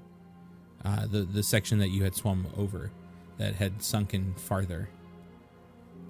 There are some decently large creatures, but nothing in the danger area. Possibly a zone of danger? Possibly a zone. A Okay. zone within which would be a danger. Okay, cool. Or colloquially, a danger zone, yes. Yes. Okay, cool. I just want to make sure to stay on the path to that. Possibly a road or a thoroughfare or some other word. I don't know. I'm just not wordy. Kind That's of fine. mass transit. Yeah. Yeah. But you see what could be maybe like something like an otter or some other larger, less scaly, more furry individuals below, but they seem to pay you no mind. Cuddly. Cute. I'm into it. Weird. Who doesn't like otters? I don't know. Does Grimtuck just like dig otters? Cool. That's great. I love it. He I loves mean, he loves the animals. Of course I he speak likes. with animals. I fucking love otters. I got beast sense too. I'll talk to them. I got opinions about animal conversation. That's true. That's true. I apologize. So you begin to make your way. As this last leg of this journey, as you continue to pull through, you're soaked. You're soggy, and the water starts to head higher and higher up your neck as the bridge has fallen lower and lower, but you're still able to kind of keep your footing. But one last athletics check for the lot of you. All of you would need to make it to see as you continue to press forward as Rain kind of stands above. My goodness, I am just rolling so terribly. How far out from the other side are we? 12 for Metolius. I got a 22. I would for say Grimtuck. this is probably within the range by this point. Amelia's just going to like reach out to Elduin and say, "No, we're done with this," and she's just going to cast Dimension Door and pull him through it, and end up on the shore on the other side. Good call. Around you, a small just column of water just like pours off onto the shore as you appear on the other side of the storm. And Amelia just starts like trying to like brush off the rest of the water and like trying to like wring out her clothes.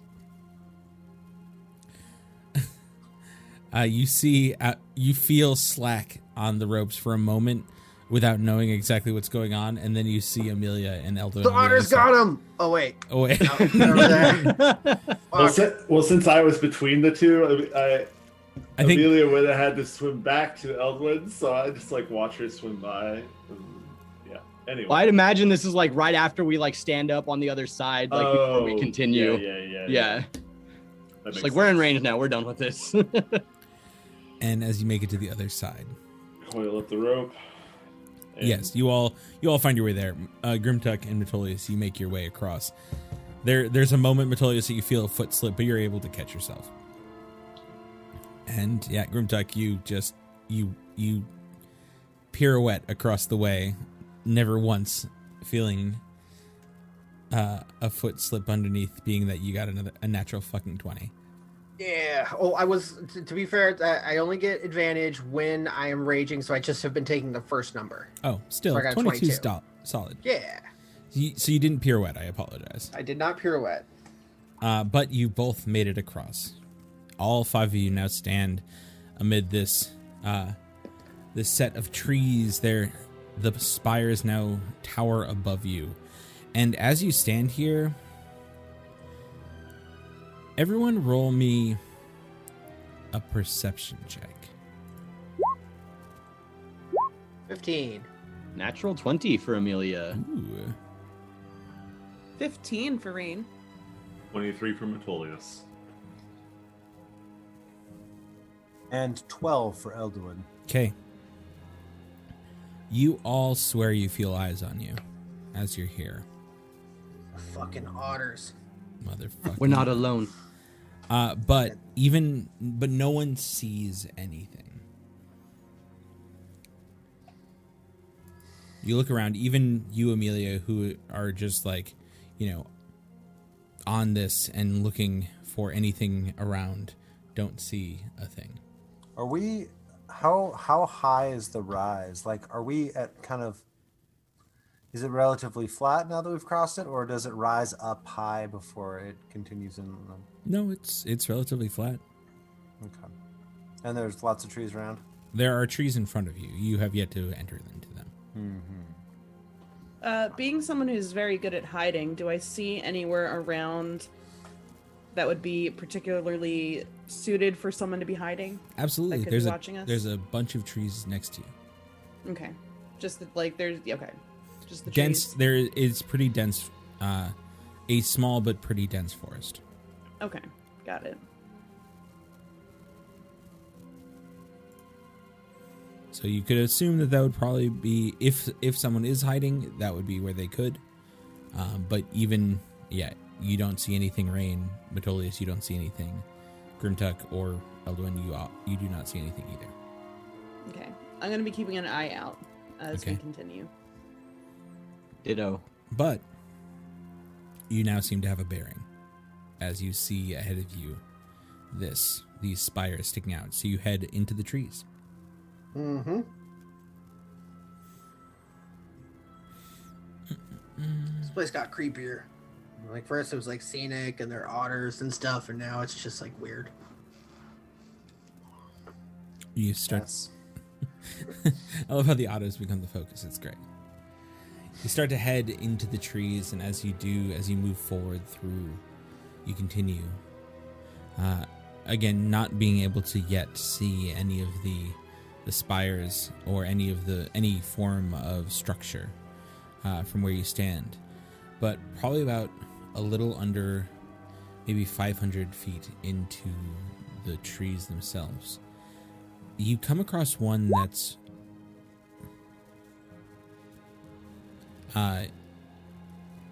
You come across one that's odd and out of place. You know the old adage that moss grows on the north side of a tree. Even in Toril, that most likely is part of it.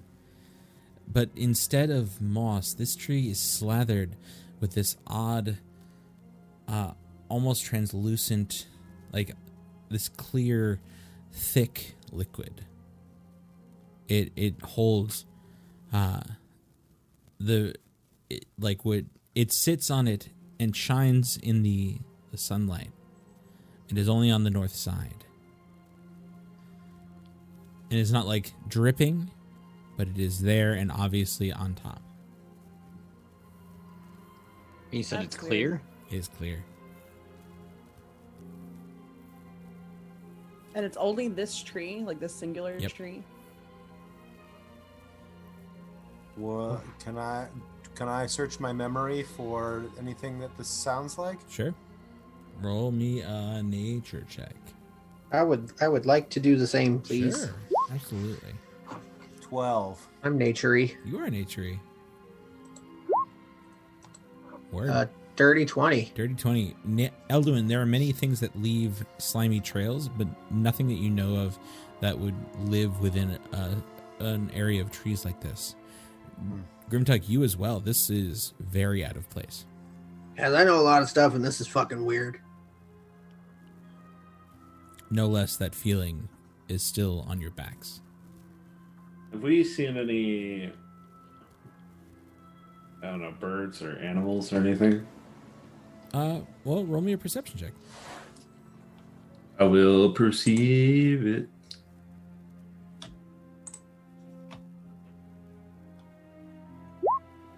$23.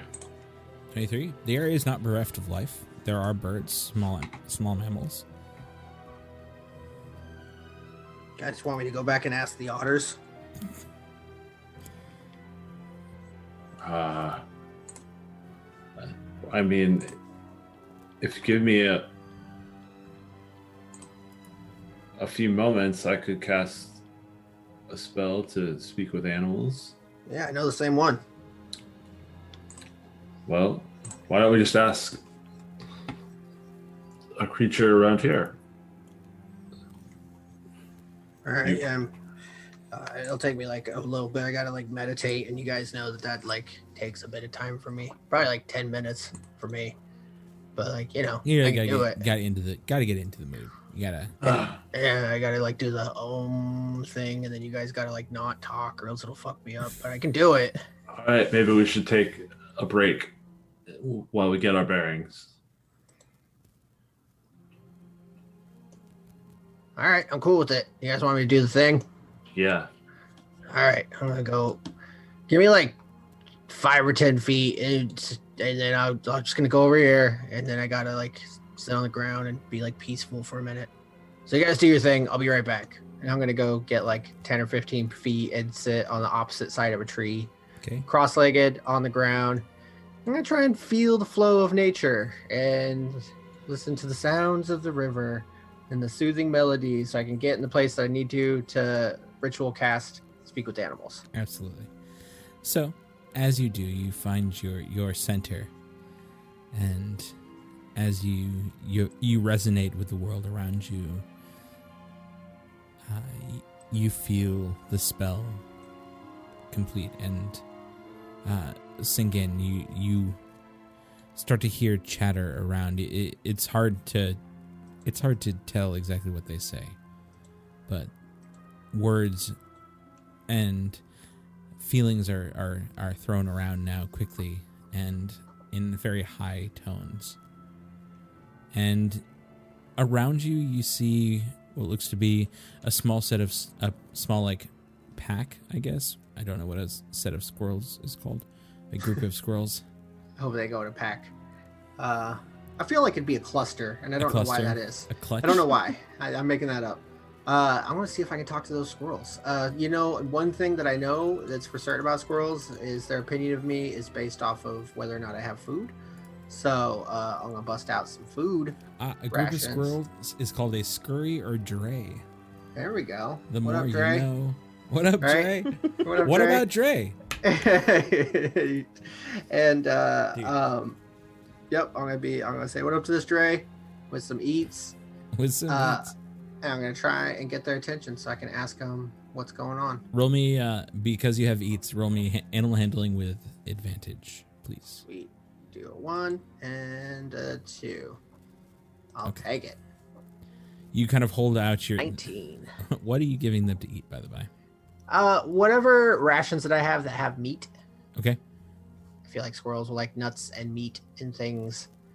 Some hardtack. Yeah. You know, something to really chew on. Get their teeth into. Mm-hmm. So it takes a moment, but they kind of scurry down the tree and up, kind of in front of you, looking and sniffing, and you hear, yep. Yeah. Sorry. Go ahead. You said I hear. You hear yum. Oh, nice. I'm gonna say, hey guys, here's some food for you, but also, what's dangerous around here? What should I be worried about? They kind of like look between each other and look up at you. Again, I think the idea that one such as yourself can speak to them takes a moment, but as it sinks in, they kind of look and go, only danger is the big predator in the tall one's building structure nest, the tall one's nest. What does it do? It makes us uncomfortable, and we've never seen it. We've heard it. What made that slime? It just happens. The odd water happens sometimes.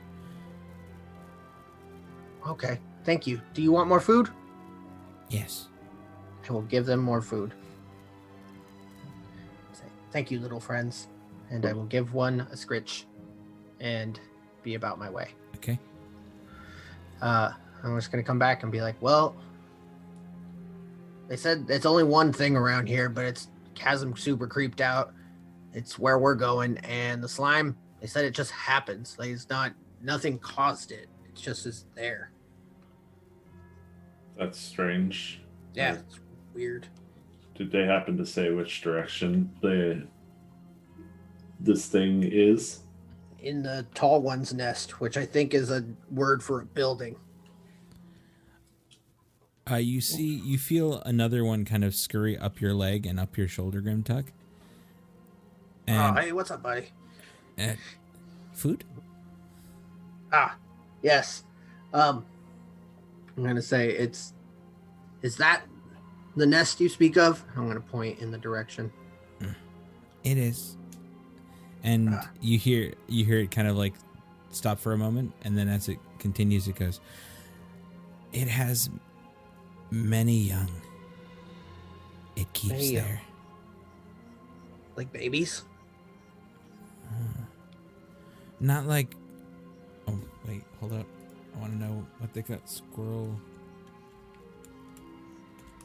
Squirrel cub? babies. A kid? I'm gonna figure it out.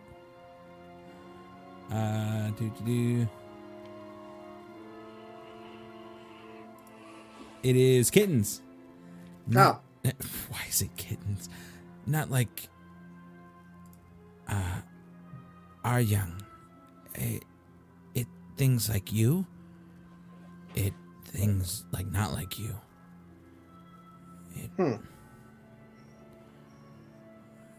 They come out more than it does. Okay. We will rid this land of it. They will be gone soon. Please, go tell the others to stay quiet and stay hidden for now. But later, these lands will be safe again. And he kind of just kind of scurries off your arm. Yeah, I give him more food. Sick. He just like he squeaks. Sick. Fucking stoked. As the squirrel runs off, you hear sick balls. Fucking tight. Squirrels are fucking cooler than I am. God damn it. I mean, I'm not mad. He's wearing a snapback and everything. I know. Sick. Okay, so yeah, you're kind of pointed towards that direction, and you start heading that way. Yeah. Yep. Okay. You move through as the foliage gets denser and thicker, and you start to get to a place that is it is obviously less traveled by your normal means. Like you find a lot of trails that are used and used over and over again that kind of wear down and show signs of path. But here it's pretty just pure forest. The bushes, the brambles, and all that. You do find, though, that another one of those odd trees. This time, the liquid seems to be a very thin, almost yellowish kind, and the bark itself is not covered, but instead, all of the leaves of the tree seems to drip with a yellow, like thin liquid. This place is gross. What is wrong with this place? I'm gonna touch it.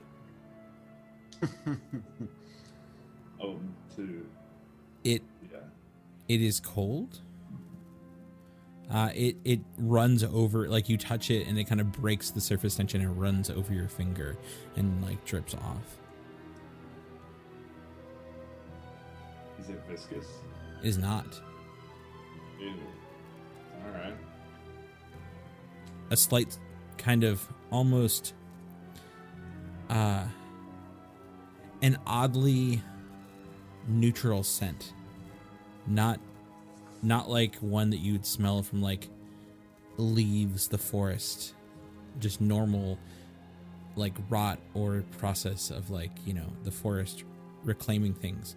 Instead, this almost has the scent of like chalk. Weird. Like a mineral scent.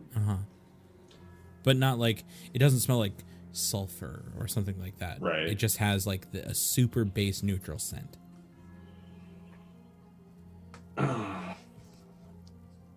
This is strange. Yeah, it's slimy. Yeah. What is it? I don't know. I have no idea. I've never seen anything like this. I've spent a lot of time in the forest. And I don't think I've ever seen anything like this. Should we be concerned? Possibly. Did Grimtuck relay what the squirrel said? Because we don't speak squirrel. Yeah, I told you guys. Okay. I mean, clearly the wildlife around here knows to stay away from certain places. Knows to be afraid, so. I mean, I can get us more information about the place, but it would be limited to the land, not the structure itself.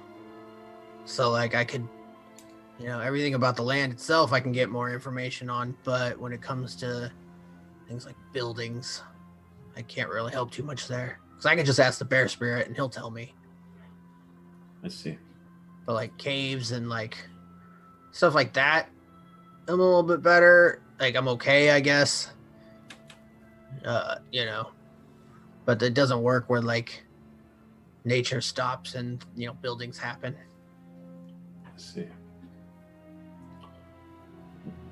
Like he'll tell bear, bear spirit knows a lot of shit. But like, I mean, honestly, the squirrels told us a lot. I feel like maybe we can just go check it out. I don't want to. Is it weird? I don't want to bother him all the time? Like, No, it's fine. It's yes. If you consistently give him food, then they will not lie. the fucking bear spirit? Dude, he's a Oh ghost. no, I thought you were talking about the squirrel. No. I don't give a fuck. I'll borrow the squirrels all day. You could talk to the squirrel spirit. Yeah, I mean, I can't. He would have to lend me some of his strength, and then like I can talk to him. Like, all I can do is his squirrel strength. Yeah. Like I'm not gonna talk shit about it, but like like the eagle, I get to see stuff super far. Right, like he helps me, and then the bear spirit, but like I can't talk to other spirits. Oh, I see. Like unless they like lend me some power, and then I can talk. I think that's how it works. I got to ask the grandfather shaman when I get back home. What? He's a shaman of my village. He knows about all this shit. He's super smart. I get it. Yeah. I'm familiar with such tribal structures.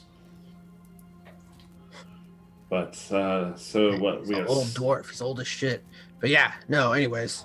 I don't really know. I guess we should start looking for some kind of entrance. Yeah. Let's go walk through the slime. We'll walk under the slime. And the slime is just a single tree in this entire situation. Wow. I was expecting to see more slime. Nope, just one tree.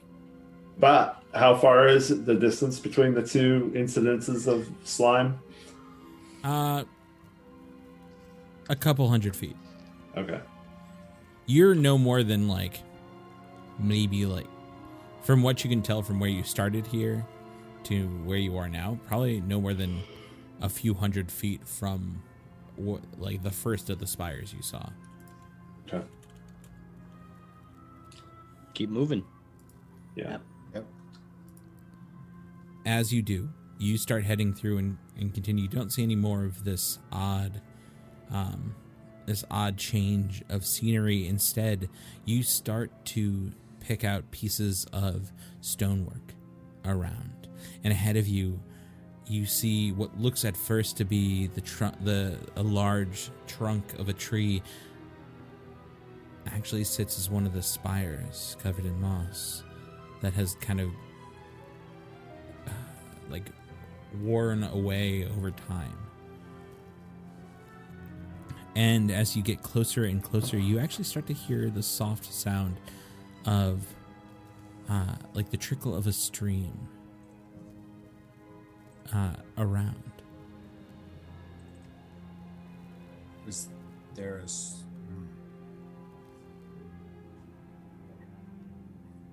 Does it make sense for there to be a stream here? Well, there's a huge running river off the side. Okay. Yes. So yes, it seems as though you kind of follow the sound, and as you do, ahead of you, this thin, almost like rivulet flows through and fills this small basin. And as you turn the corner around that spire, you see what looks to be a cavern or an entrance that is set overgrown, but then set in this kind of basin that has filled with where the rivulet kind of flows into and then out of. It seems as though if an entrance to this place exists, this may be it, though it is waterlogged and choked by roots and vines.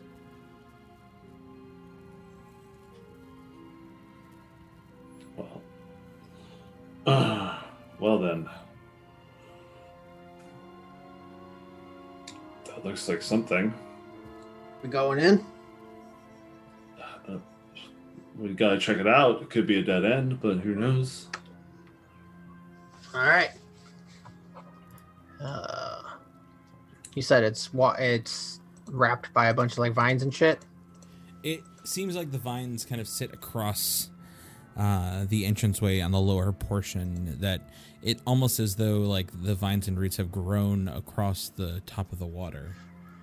They don't cover the entrance, but they certainly make it a little bit more difficult to get through. Well, I'm gonna pull out the giant Slayer greatsword and I guess clear a path. Okay. We like slide down into the water and make our way to the cave in or the entrance. Yep. Okay, as you slide into the water, you start to move forward through this. You hear the heavy thud, the slash of Grimtuck's sword through the vegetation. And as you begin to move through, you find... Ooh.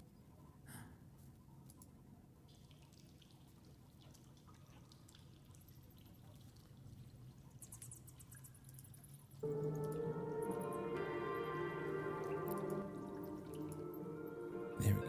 You find this entrance here.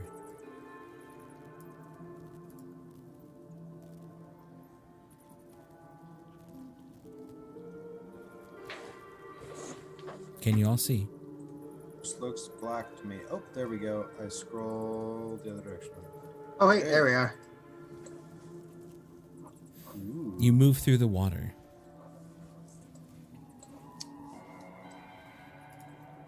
You cut through these vines, and ahead of you, the water breaks into a small pathway. Like basically, the pool that you're set in ends onto a landing. All right, I'll swap out once I'm done hacking our way in, I will swap out for the Pyramall. Okay. Then, like, okay, it does it. I'm looking at like a lot of glowing on the map. Are these things This actually is not glowing? Actually, there seems to be breaks in the ceiling above this. There is some amount of glowing. From what look to be, from where you stand, bioluminescent mushrooms that line the walls. But in the middle, these odd shrubs of what look to be some form of odd, like, almost like vegetation that grows these small pods or small, like, buds on the end. They all sit within the breaks in the ceiling that shine sunlight down onto it.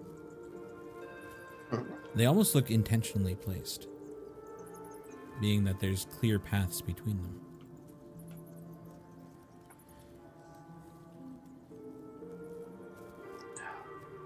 Those mushrooms are weird looking. Indeed. They're quite unnatural.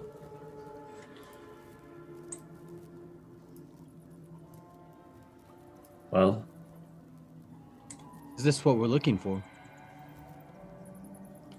I don't know. Maybe I think we need to venture in. Who's going first? Grimtuck? Yeah, I mean, I'm already up here. Let's give it a shot. I'll go ahead and start moving in. Everyone be on your guard, I guess. Oh, who knows what's in here? Okay. You start to move in. As you leave the watery pool where you stand and step onto dry land, you find it solid. And above you, a crack in the ceiling kind of almost, not blinds, but certainly like shines in your eyes for a moment. You notice you can see the sunlight above.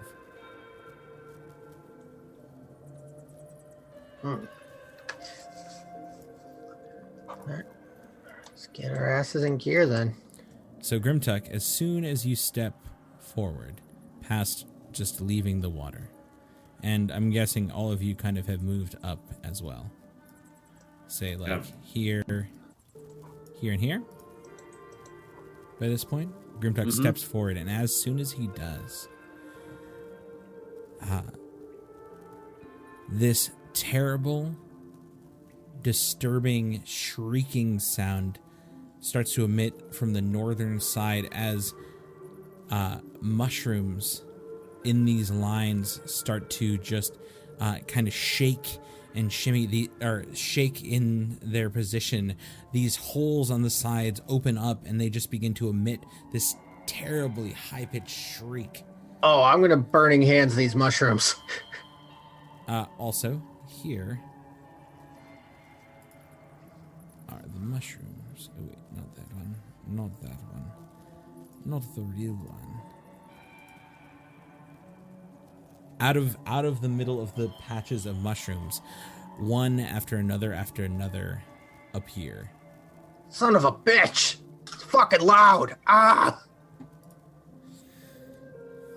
I will definitely, just as a reactionary thing, is just the closest patch of mushrooms. I'm just gonna burn the fuck out of them. Okay. Well, these three appear as you move forward and start to screech. Oh, they're actually moving towards us. No. They just like kind of pop. They kind of break the visage of just purely mushroom caps and start to shake and screech.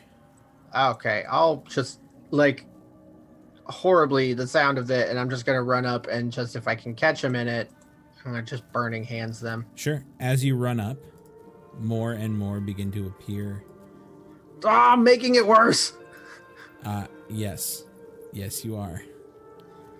Give me a sec.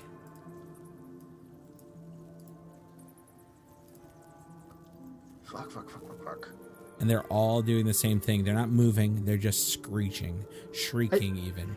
Okay, then I would change course. The second I moved forward and they started shrieking, I would definitely jump back to see if they get quiet again. I think when the reaction started to happen of more and more and more piping up, then I would back off and see if I could get them to chill the fuck out. Okay. About 20 seconds later. Actually, here, let me make it official. About 6 seconds after you step that last step, they all stop shrieking. The room becomes quiet again, except for the small sound of bats, the slight dripping of water. That was What the gods horrible. are those? Ugh, Is anybody else worried that that's an alarm system? I am now. Whoever that's an alarm for, they fucking heard that shit. Yes, they did. Does anybody hear anything? I don't know. I'll take a listen. Do we hear anything like galloping through the cavern or something like that? Roll me a perception check. How about a 24? 12 for Metolius. Yeah, 10 for Rain. 20 for Amelia. Both, none of you seem to hear anything. Not that you can't hear anything. It doesn't seem that anything is galloping through this area. This isn't a cave. Wait, is this the cave or is this the structure? This that is a we're in? little of column A, a little of column B. A broken structure that seems to have more turned into a cave. Should have asked the bear spirit. He'd have told me, but we're here now. How are we supposed to get past them? I mean, I was just gonna go burn it, but then they all screamed at me. I think we could pick them off at a range, maybe. I can definitely attempt. Yeah, go for it. Yeah. See what happens. Yeah, all right, I'll shoot one of them. Okay.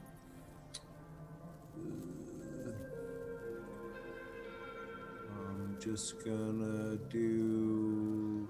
I mean, they're big, right? They look like they're pretty easy to hit. Oh, yeah. All right, then I will sharpshooter it. Okay.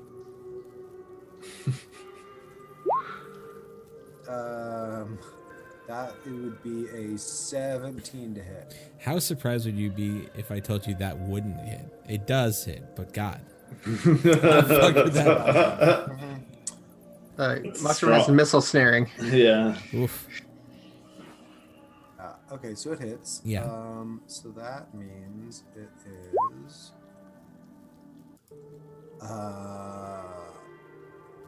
21 points of damage altogether. Oh yeah, I mean instantly the entirety of this cap is just exploded from the force of your arrow.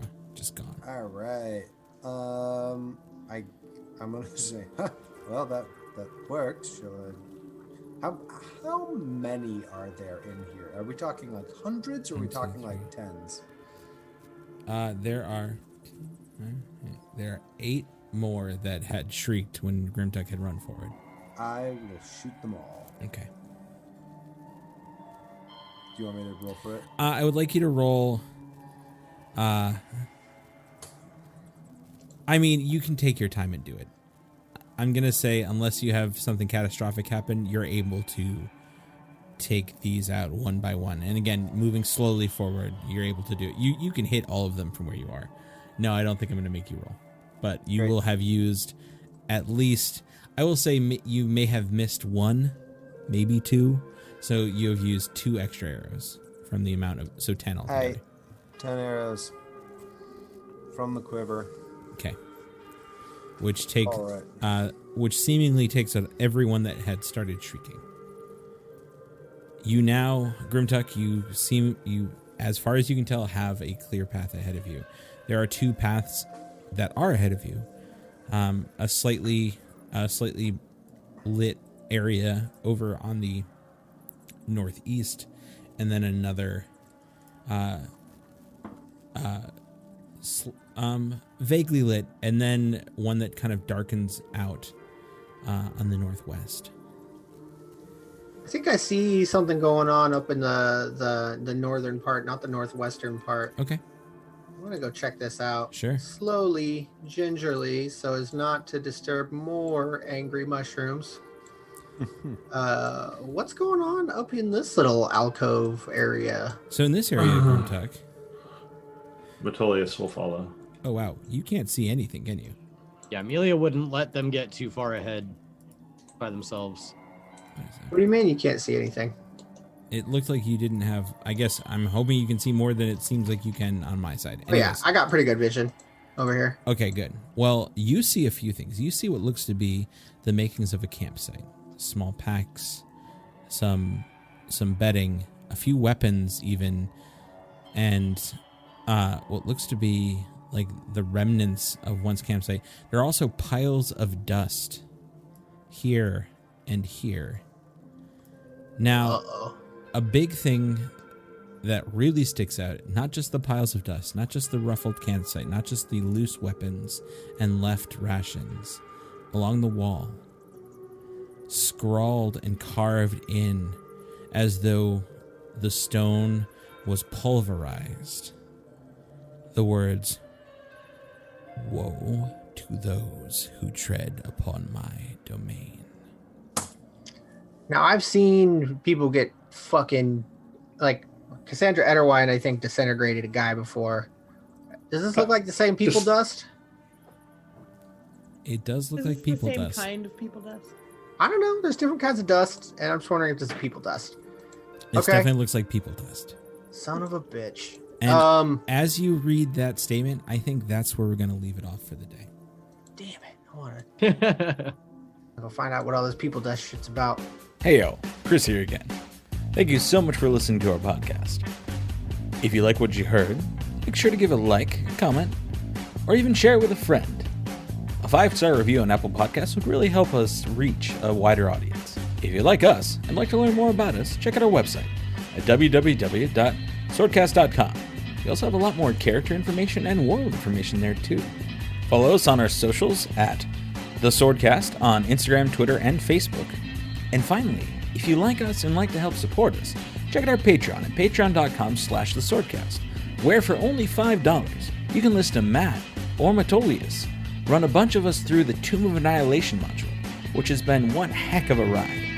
All in all, thank you so much for listening. And as always, don't worry, you'll be hearing from us soon. Bye-bye.